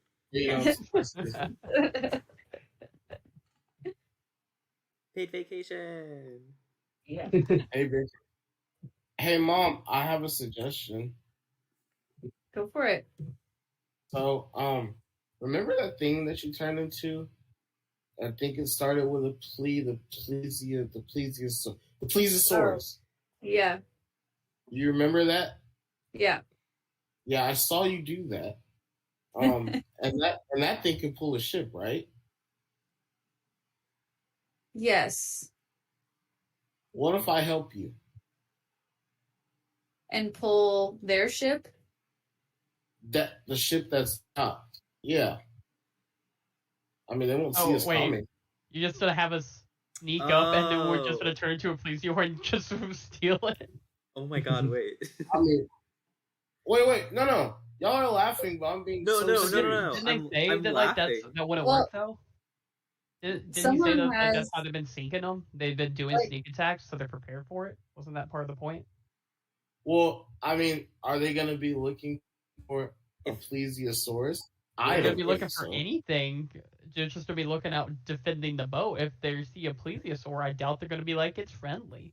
Well, I wouldn't swim up as a plesiosaur. I was also thinking of a way to sneak attack and I could be just like a fish, just something normal that Yeah. you wouldn't suspect. I also thought that I might turn into a seagull and do some recon to figure out kind of where everybody was. Also, don't forget we have those explosive barrels. Oh, that's So right. I was thinking I might turn into a Quetzalcoatl or a Quetzalcoatl. That flying one. Oh, what's it called? It starts with a Q. Quetzalcoatl? Isn't that like What? the Quetzalcoatl? Isn't Yes. that like It's like a giant Mesopotamian? flying lizard. Yeah. Oh. It's like that. I it's think. Mesopotamian or like old Native American. I don't remember which. Oh man. What's Yeah, I think it's Native American. I think it's like Central American. Quetzalcoatlus? This thing. And then I Oh. could carry Like a the pterodactyl. Yeah. Oh. I could carry the explosives and drop them on them. Lots of things to think about. We're But level, the what? we're level 8 now. You don't even have to use polymorph for that. No, What's the CR for that? this one's not that powerful. It's And she's a moon druid, so she gets access to higher level ones. yeah, it's Let's be honest. challenge. I just two. have, You can yeah, literally turn into you can do that. stars. You're fine. I just If you've got the ability to turn into something that can fly. So I'm if happy. you've seen a Quetzalcoatlus. Quetzalcoatlus. Quetzalcoatlus, yeah. Have you seen a Quetzalcoatlus before? Well, I'm old and I've been around the block a couple of times. I respect it. And those things always hang out by the corner.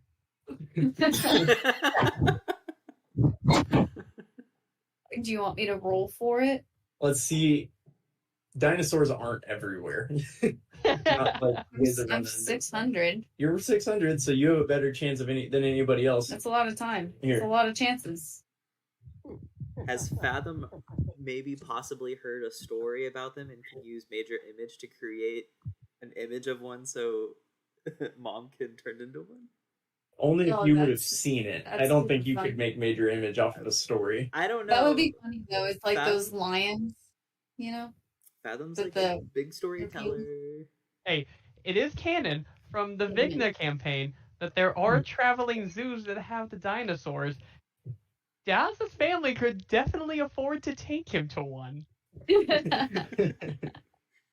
You're from Nairn, though. Does it? Yeah, but hey, it's a traveling circus, and while we traveled to Vigna from Nairn, we can travel back.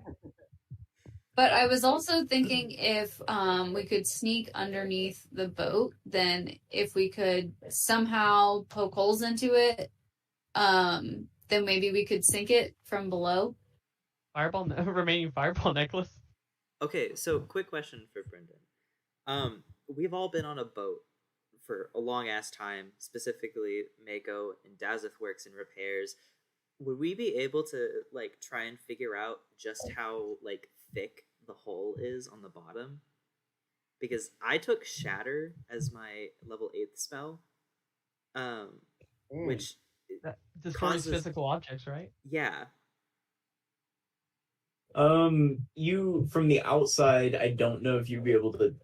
You could guess the size of the thickness of the hole, but without being on the inside, Or you said I it's the don't- same as like the ship we were on before, wouldn't we know? if it is the same, then you might know. Oh, it might not be the same. It could just be a similar make, but sturdier. I mean, you would have an idea, Yeah. and you could guess for sure, but you wouldn't necessarily know for certain. What's Shatter's effect radius?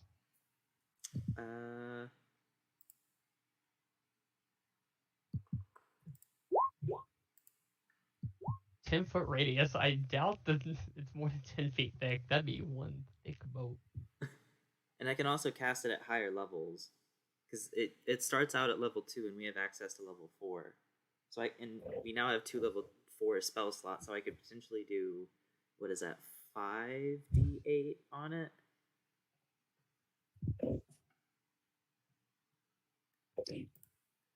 Oh, that intelligence is stupid. I gotta pee real quick. You guys can keep talking. I'm looking at the previous course's intelligence, and it's a 2. It's a -4. It's dumb as shit. What is? The plesiosaurus.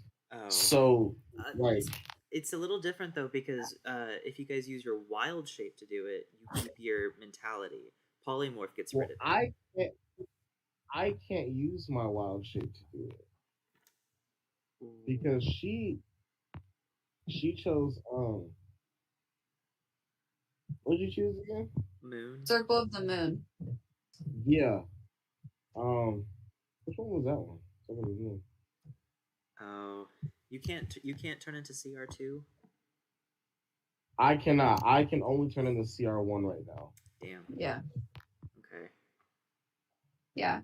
But I mean, I could, if it's docked, like, yeah, I don't know. I don't think I could pull it off of the dock. How without help? It would have to be like untied. So if we did it at night and someone swam and was like invisible maybe, and they untied it from the dock and then I slowly pull it away, I'm guessing that the water is probably clear, so you're gonna see a giant dinosaur underneath you. Maybe. We slowly pull it away from the dock.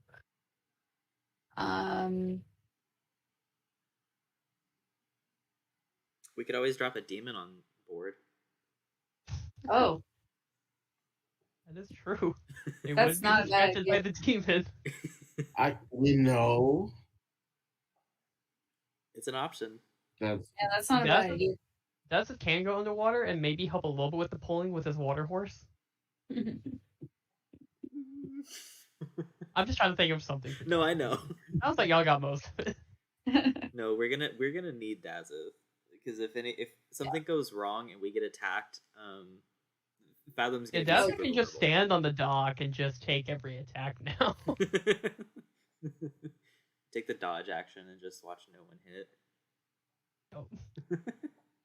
Has the end ever been to Merton? Like, do they stop here to restock or refuel? Yeah, they definitely have been hitting this place for taxes and stuff. It's not like, yeah, this is definitely a place that, I mean, that's why they put that fort there, was just to make sure that they had special control over the Focaldi Isles. I wonder if the ladies of the brothel have any information. It's probably for like grander schemes of things. They won't help us figure out how to attack a boat, but they might know who I is. can turn into a giant octopus as a CR1. So you could get them if they are jumping ship. Yeah. Yeah, and you can just CR1. hold 8 of them underwater until they drown. Yeah. I really could. If it's not broke, don't fix it. Unless they're COs, and then, you know. Oh, yeah, they might actually be COs. Oh, no, JK. We were part of a special division that was Sea Elves because they hate Sea Elves. Yeah. Oh, you're right.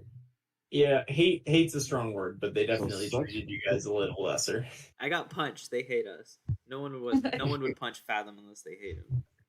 Yeah, they might have just, well, yeah.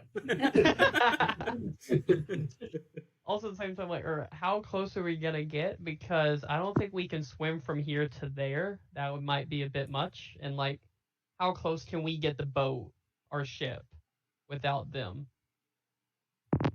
just coming at us? We can sit the boat just out of their range and maybe draw them out.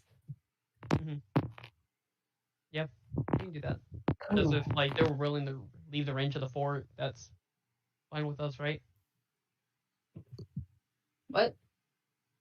Or if their boat like leaves the range of the fort just to fight us, like we're Yeah. fine with that, right? Yeah. So our plan is to draw them out of the docks. Or I was just saying like the plane like pull the ship out, like we have to get our boat somewhat close. That was my original question. It was just like we're not gonna swim from Merton to the fort. No. Fathom could sneak on board with the necklace of fireballs and just throw the last two randomly.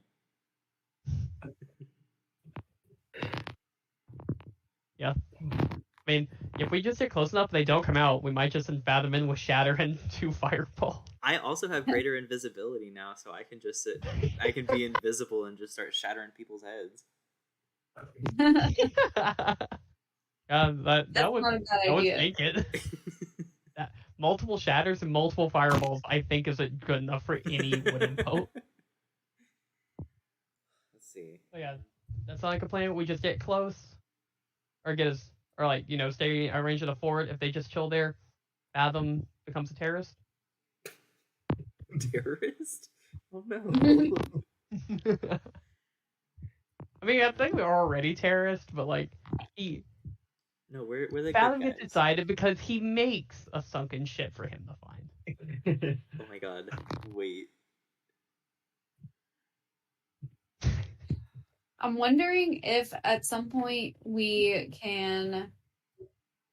I'm not 100% familiar with how the summon demon works, but if we can just kind of like drop the demon into the fort, that might create chaos in the fort, and it's not going to go after us.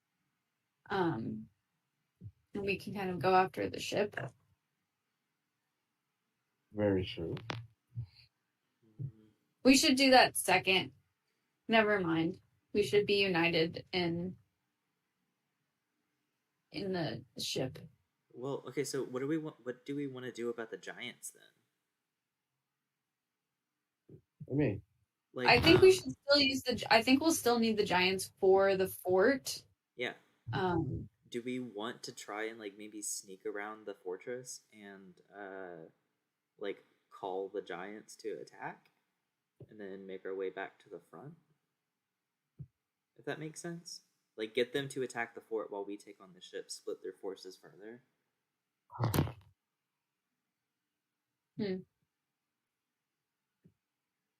The ship seems to be a separate entity than the fort, so they came up separately and is, but staffed separately than the fort.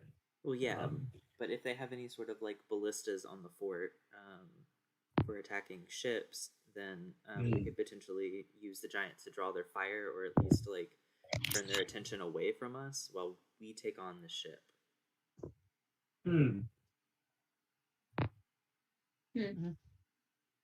Yeah, because I think we need 2 plans. One, I think our first plan is just to be if the ship comes after us whenever they see us. I don't think there's much of a plan. We just try to fight the ship.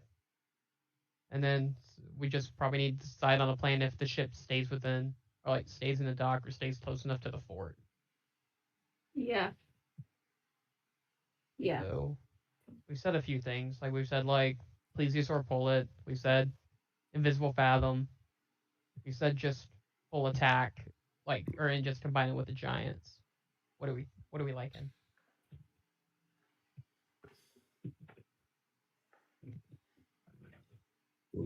Well, we don't really know much about their like personal defenses, both in the fort and on the ship. So I think we could maybe use some like reconnaissance. Yeah. Okay, Yeah, so, I think so. Shelve if the boat stays there playing until we see the fort. So should we just head out, park outside the range of the fort's ballistas, and come up with something once we've actually seen the fort? Yeah, if we park outside of their range, maybe I can turn into some kind of giant flying thing, and then Fathom, I think you can do that invisibility spell, right, or I something. can make both of us invisible. And then we can fly over both the ship and the fort, and drop boom barrels. Well, we could figure out like how many people are in the fort, how big everything is. Mm-hmm. I can also prep clairvoyance, and if depending on what we can see on the reconnaissance, I could potentially put a sensor either inside or in a useful spot somewhere around the fortress. I just need to be able to see it and be within a mile of it. Okay.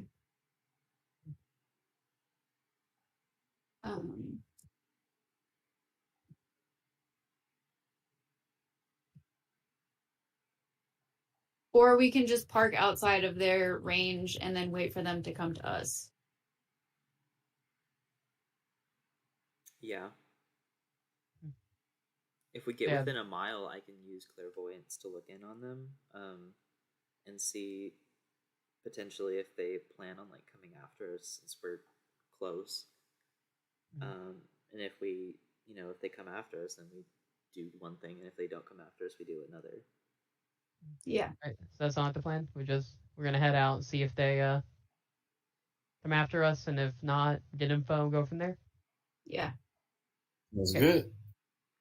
Let's get the other warriors, swap them out.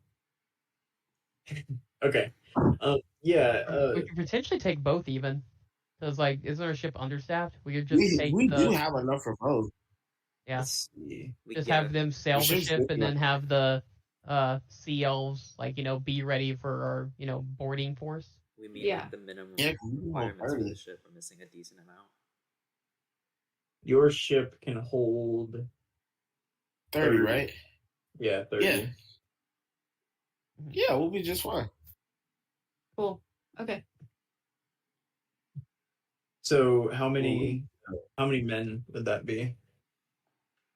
You currently have the 5 in the party, Calm Like Rain, Defina, and then how many are in the Drow crew? I think there were...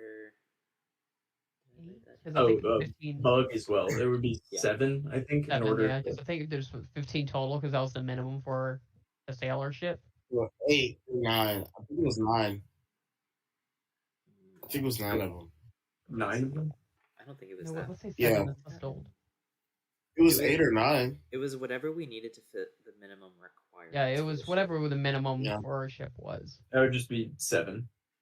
I think it was. Although right now you are slightly understaffed, but Enna is still taking up space. But yeah, that means you have 15. You could take 15 men. And Ansari would tell you that we can spare 15 of our men. Like I said, that one ship that sunk, you can have as many of those crew as will fit on your boat. Cool. There we go. We should honestly probably ask the Vipers if they're even willing to go. Because they can no, they're going to get paid regardless. They're pirates and we're paying them. They're coming. That's fair, but And if they die, that's less payment. Exactly. Okay. You got to get with the program. It makes sense. I like it. Yeah, it does. Financially literate, killing off our crew members because they want too much money. No. We're not trying to kill them off, but if it happens, be sad. And we don't have to pay them? Is that the subtext? Yeah, 100%. No, actually, we kind of got to pay them because what if they have family and whatnot? You know how it is. But how are they going to pay? But if all of them die, I'm not paying shit. What? How are they going to pay their family if they're dead? Well, I mean, we give it to the crew members, and if they're honorable men, they'll give it to their family. They're if a pirate. All of them die, we're not paying shit. They're a pirate group that took over Dune's table and have dubbed themselves the Vipers. Not to jump the gun or anything, but I don't think these are honorable people. I feel like you're being a little bit too judgmental over there, Fagel. Do you want me to go get the crab? I'll get the crab.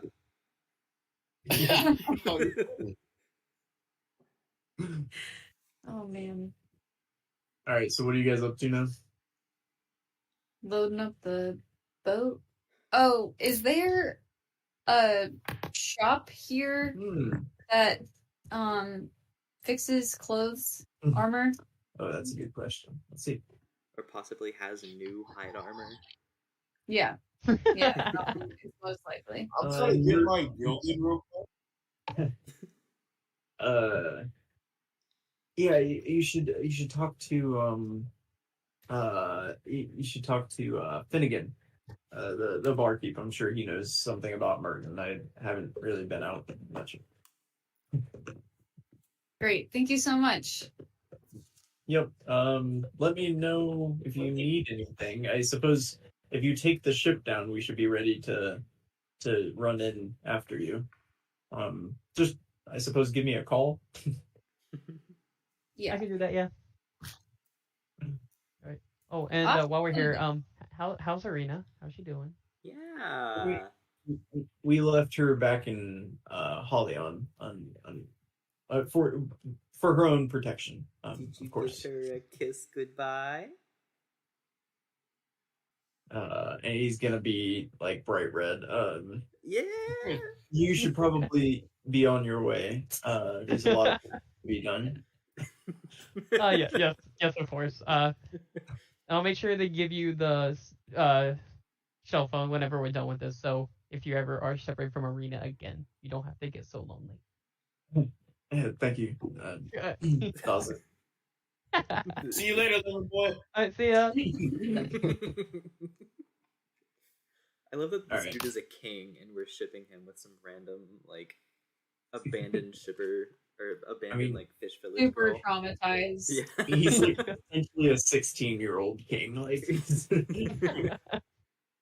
How old was Arena? she was a teenager. Okay. I don't think we established that. I mean, she's an elf teenager, so whatever that means. But Gotcha. Okay. it didn't seem creepy to you. Okay. I'm not gonna retroactively make you guys like creepy for setting this up. It didn't seem creepy to you. He's 8. She's 120. Actually, going back, I think I treated Aerith, or part of whenever I was making Aerith, I read that elves like reach maturity at like 100. Yeah. So I treated Aerith as like a teenager in his 80s. I mean, yeah, it's honestly probably similar. Yeah. But you can go out and Finnegan will be there doing barkeeper things. Welcome to the drunken. I already said that to you. What can I do for you? I need either this hide armor repaired or new hide armor. How can you help me? Well, there's the Seashell Emporium. That's a great place to get seashell-based products. Probably not the best place to hide your armor, to fix your hide armor, whatever. There's the Coral Reef Emporium, the Coral Reef, Alchemist, run by Narissa. She's a lovely lady. And there's, potions and whatnot. And then there's the Mermaid's Tale. And that's a tailor shop specializing in Falcaldi-style clothing. She may be able to fix up your armor. I can't be certain, but How do I get there? you go out from the drowned sailor. You're gonna take a left down the sand, and you'll see a mermaid's tail, shoddily constructed. We don't have a carpenter in town, but it looks kind of like a mermaid's tail, and it comes out from the front of the building. You can go in, lovely lady who runs the place, and yeah, that's the Mermaid's Tale. Thank you so much. You're welcome. Bye, Finnegan. Bye, Finnegan. Take care, friends. That was as Irish as I was gonna get. You gotta lean into it like a little bit more. Okay. It's hard, Sometimes sometimes it works, you know. Sometimes the accent's on it, but you couldn't figure that You one out. gotta get like Seamus Finnegan type. Like you gotta just like really. You got to use one I'm of those sorry. like catchphrases that gets the accent going. Yeah. Like how "oh" is a Midwestern key. Oh, Have you ever seen Luck of the Irish? Luck of Is the it Luck of Irish. the Irish? Isn't that But bad? I think yeah, actually no. I think that's a Disney movie. Never mind. That's a Disney It movie, is. right? And it's a good Disney movie. 2 weeks ago, when I created the character, I watched a bunch of videos of Finnan from the show we've been watching. I was an Irish guy in a show we've been watching. I watched like a bunch of videos to try to figure it out, but couldn't do it. But you So, tried, and that's it's what been matters. 2 weeks, so we gave it the Try to best. be Irish. Yeah, damn, so That much was better. pretty good. Oh, thank you That was- very much. All right, man. I'm 2% Irish. That helps. I was so sad. I did 23andMe and I came out to like 89% English. That was so anticlimactic. Yeah, I'm like 50% English, 50% Danish. I'm just like the white boy cocktail. That's a lot of English, man. I know. That's a lot of English. And then like up to 95% was Irish and Scottish. Like I am just You're the British Isles. just the British Isles. And then like another like 3% was like Scandinavia, but like the Danish and like Vikings like settle a lot of like England anyway, so I might as well just be like Yeah. there are people in England less English than me. All right. You can make your way to the Mermaid's Tail if that's where you're headed. Yep. Shopping spree. What was that? Shopping spree. Yeah, you go down the sandy kind of path between these buildings, and you see. I wouldn't call it a mermaid's tail, and I don't think that you would determine that it was a mermaid's tail unless you had just been told it was. It's kind of phallic, for sure. Yeah, made out of wood. Oh no. It looks like somebody put their best effort into it. It also looks like somebody was not a carpenter, woodworker, or had ever handled wood before. Great.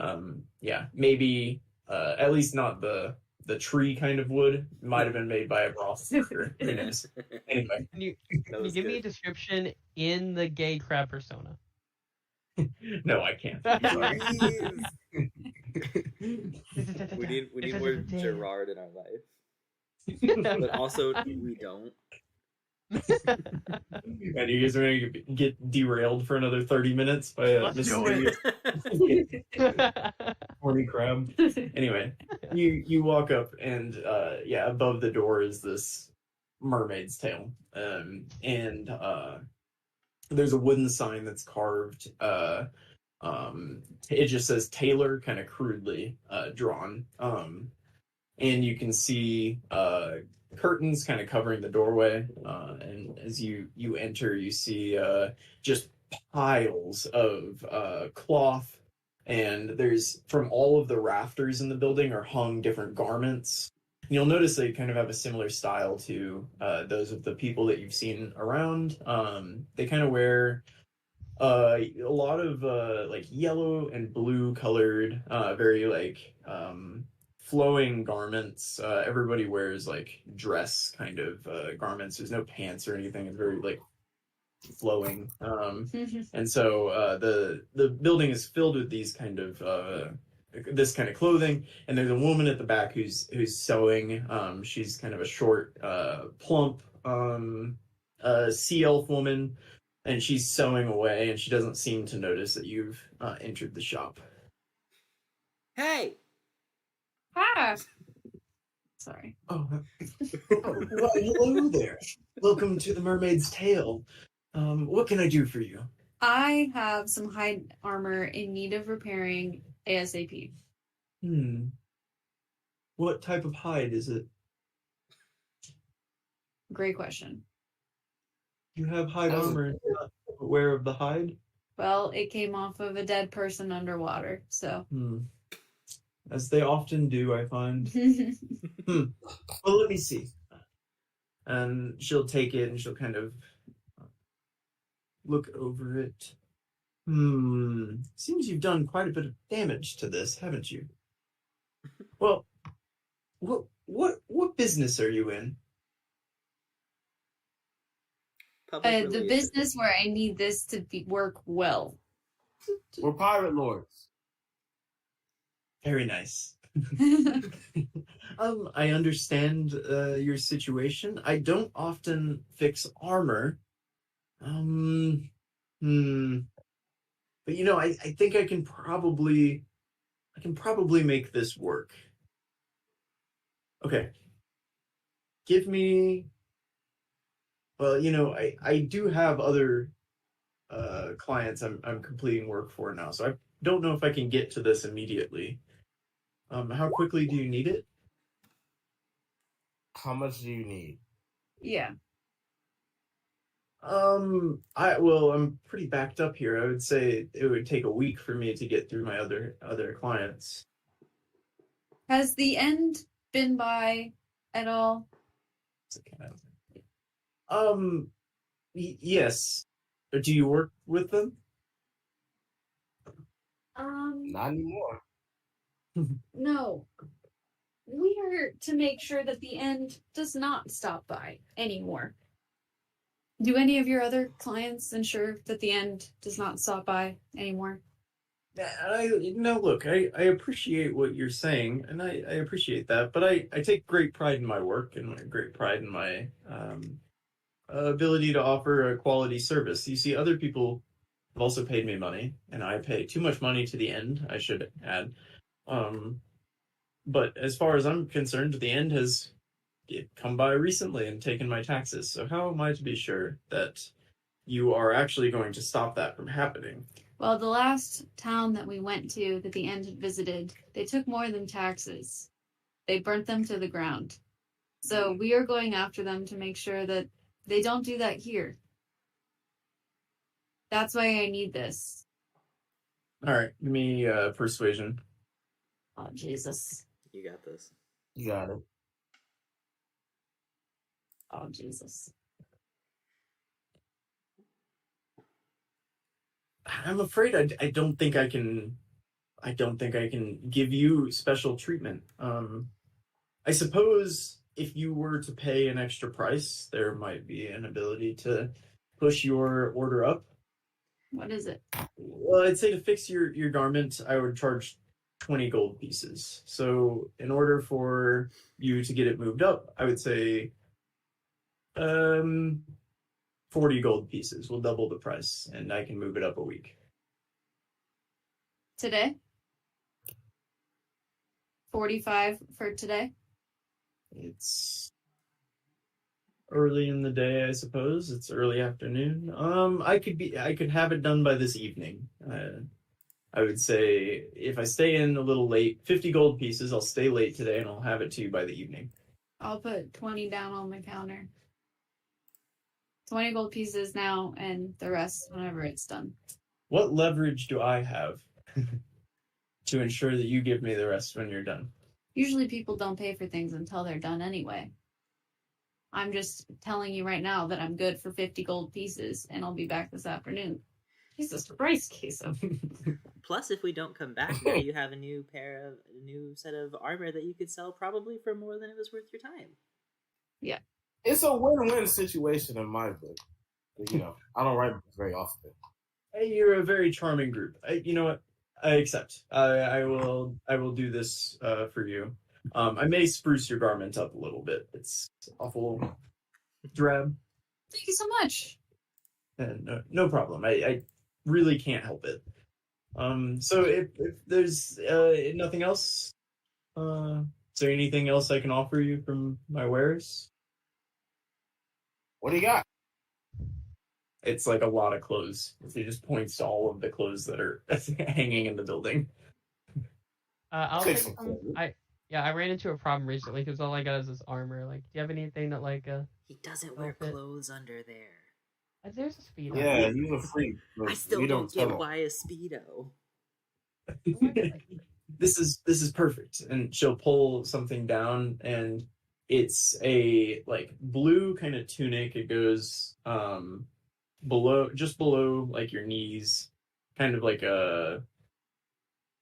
I mean, it's like open at the bottom, right? And then it's sewn with a yellow thread, and so it has kind of this checkered or almost diamond pattern across the chest. So it's blue with this yellow diamond patterned thread, and it buttons down the middle with seashells as the buttons. Well, It's you have a really nice. matching one. I want to get one for my wife whenever I get back. Yes, I have made a couple of these here, and she'll pull another one down. She'll say, "These are 15 gold pieces apiece." Okay, do you have a purple one? She likes purple. Purple. I have a darker blue color, I suppose, but we don't have the dyes. It's Ettercap ink. I don't know if you are familiar with those, but we No. don't have any of those around here. Okay, I'll take the darker blue one. Okay, very well. And she'll pull down another blue, like darker blue garment than the other one, and she'll say 15 gold apiece, so that's 30 gold total. Dallas will hand it over. How much gold? He'll be so happy. He'll show it up. Huh? Aw. Dallas still has 400 gold. He keeps. I've said a few times, I'm like, hey guys, I still have this gold on me, and then we just kind of move on. Dallas it started with a 600. It's slowly gotten to 374. Can I ask her how much money the end has taken from her? Like the last time they came in? The taxes, I'll admit, are quite hefty. The last shipment, they looked over my books and claimed that 15%, which is the Aetros wide rule, was 750 gold pieces. And I promised you I have not brought in that much money in the past. So they were clearly not. They were either very bad at math or they knew what they were doing and they cheated me. So if you really can do something about the end, which I have honestly low expectations, but if you can, it would be a great service to, I believe, everyone in Merton. This won't cover all of it. I'll pull out 100 gold from my personal money and I'll hand it to her. Just keep this in a safe space, just in case we can't take care of the end. This gives you a little bit of breathing room for a bit. Dear, you don't need to do that. I don't need the charity. Just please buy a garment. If you'd like to contribute, just please take something from me as well. I don't really need anything. I'm already dressed really well. And your clothes look really pretty. If he's paying, I'll take 2 matching sets for like my kids as well. Yeah.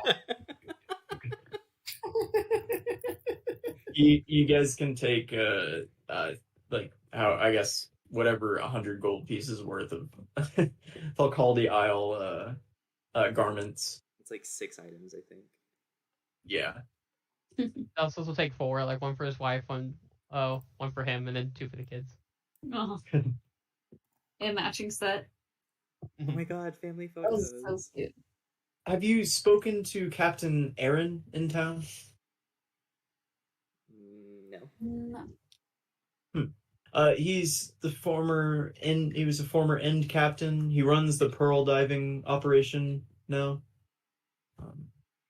Pearls? No. Pearl diving. Well, anyway, he's always looking for ways to fight the overtaxation of the end. And I'm sure that he would appreciate your efforts. So, Where is he? he usually sits around in his manor by the sea. Well, I say manor. It's half a warehouse and half his house. But the pearl diving operation. It's on the beach near the docks, if you'd like to see him. Great. Shall we? Fathom wants to pay her $15 more to grab another, or 15 more gold to grab another garment. for Defina, a white and gold one if available. There's white, and then it's not really gold, but like that yellowish. It's Yeah. like a bright yellow color. But yeah. Yeah, I'll grab one of those for Defina. Okay. And then I'll hug her. Yeah, she'll hug you back heartily, and then she'll say, "Well, come back this evening, and I should have your garment done. Thank you all for your support, and Godspeed on your journey, and the only one, dear, and good luck on your efforts." Is she the first Catholic?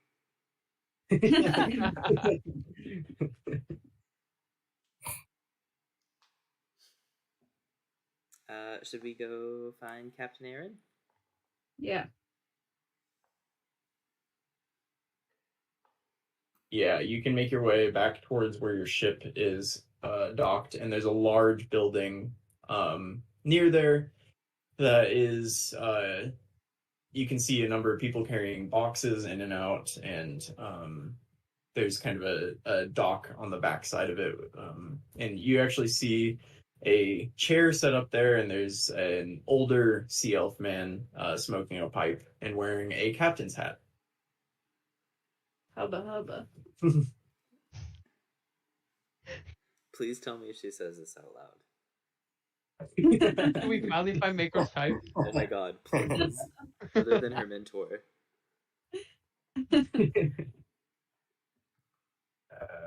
Yeah, so would you like to are you gonna like just walk up to him, or Yeah, I'll go like, hey, hey.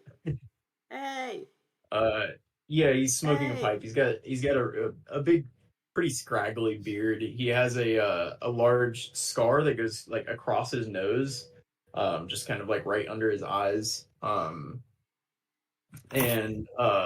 he's wearing just like kind of like the same clothes that you saw in the shop, just tattered and worn, and seems like he's been wearing them and working in them for a while. And he has this captain's hat that has the end logo on it and end colors. And he'll turn and look at you and say, "Oh, what do you want?" I'm gonna push Mom forward. Hi. We heard that you Spit it out. you don't the end. I was in the end. Me too. Mm. So much in common. Good job, And- Mom. So Can I you roll don't like insight it? to Do you see not like if them? Mako's blushing? Rigo's 100% blushing.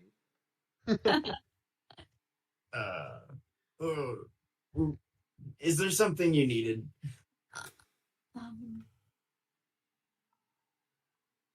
Yes. What did we need?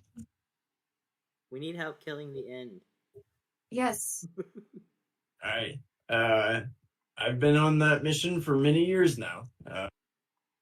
Unsuccessfully, I should note, considering they're still around Still and here. sailing anywhere around here.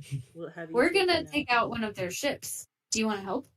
And we might have already taken care of some of their forts.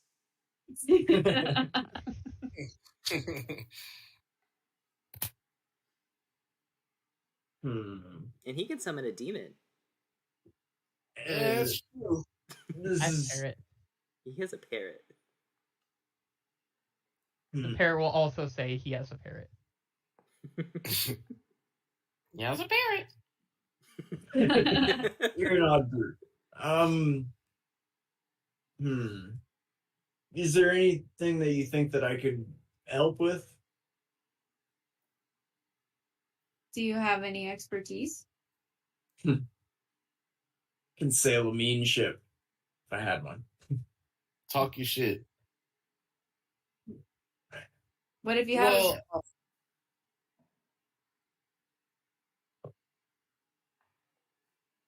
If I had a ship, then I'd take some men and we'd sail in and I'd fuck them up. So this is the situation. They're at the dock, and we're trying to get them out of the dock so they're away from the fort whenever we attack. What do you think? Well, we have ships that come in and out of here for to pick up pearls. If we could commandeer one of them, which I wouldn't suggest. I couldn't do myself. But if we could commandeer a ship, maybe from somebody less savory, then perhaps I could use it for a little bit of distraction for you. I think we can come up with another ship. Right? Guys? Yeah, we can do Yeah. that. Yeah. You will turn around to all of them like just elbowing each other like. We've all taken like 5 feet back to let you have a personal conversation with this man.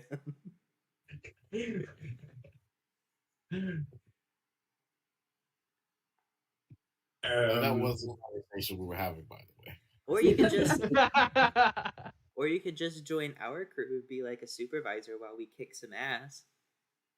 Yeah, our current pilot is kind of out of commission, so if you are able to do that. And we have gold if gold interests you. You know. Yeah. And we have. I don't need gold. I have plenty. You know, I'm a bit tired of sitting on my dock and staring at the water. I'll join you. And provide whatever I can provide. Miko will hold you to that. And then you can hold her. Oh. Oh.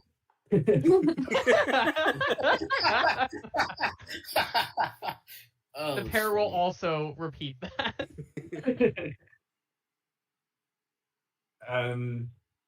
Now, yeah. Hey, Rufus. And he's gonna yell over at another elf on the dock. Handle the operation for a few days. I have business to attend to. Now, my dear, would you show me to my quarters? Mm-hmm. Yes, you will. Yes, she will. Hey, we're gonna go get a drink, Mom.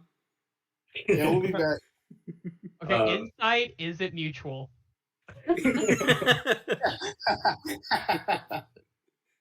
And as we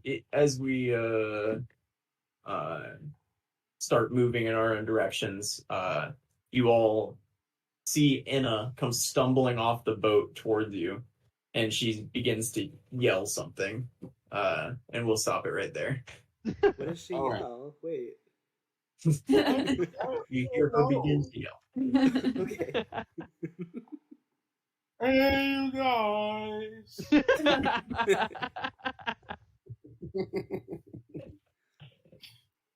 All right, everyone say bye to the recording. Bye. Bye.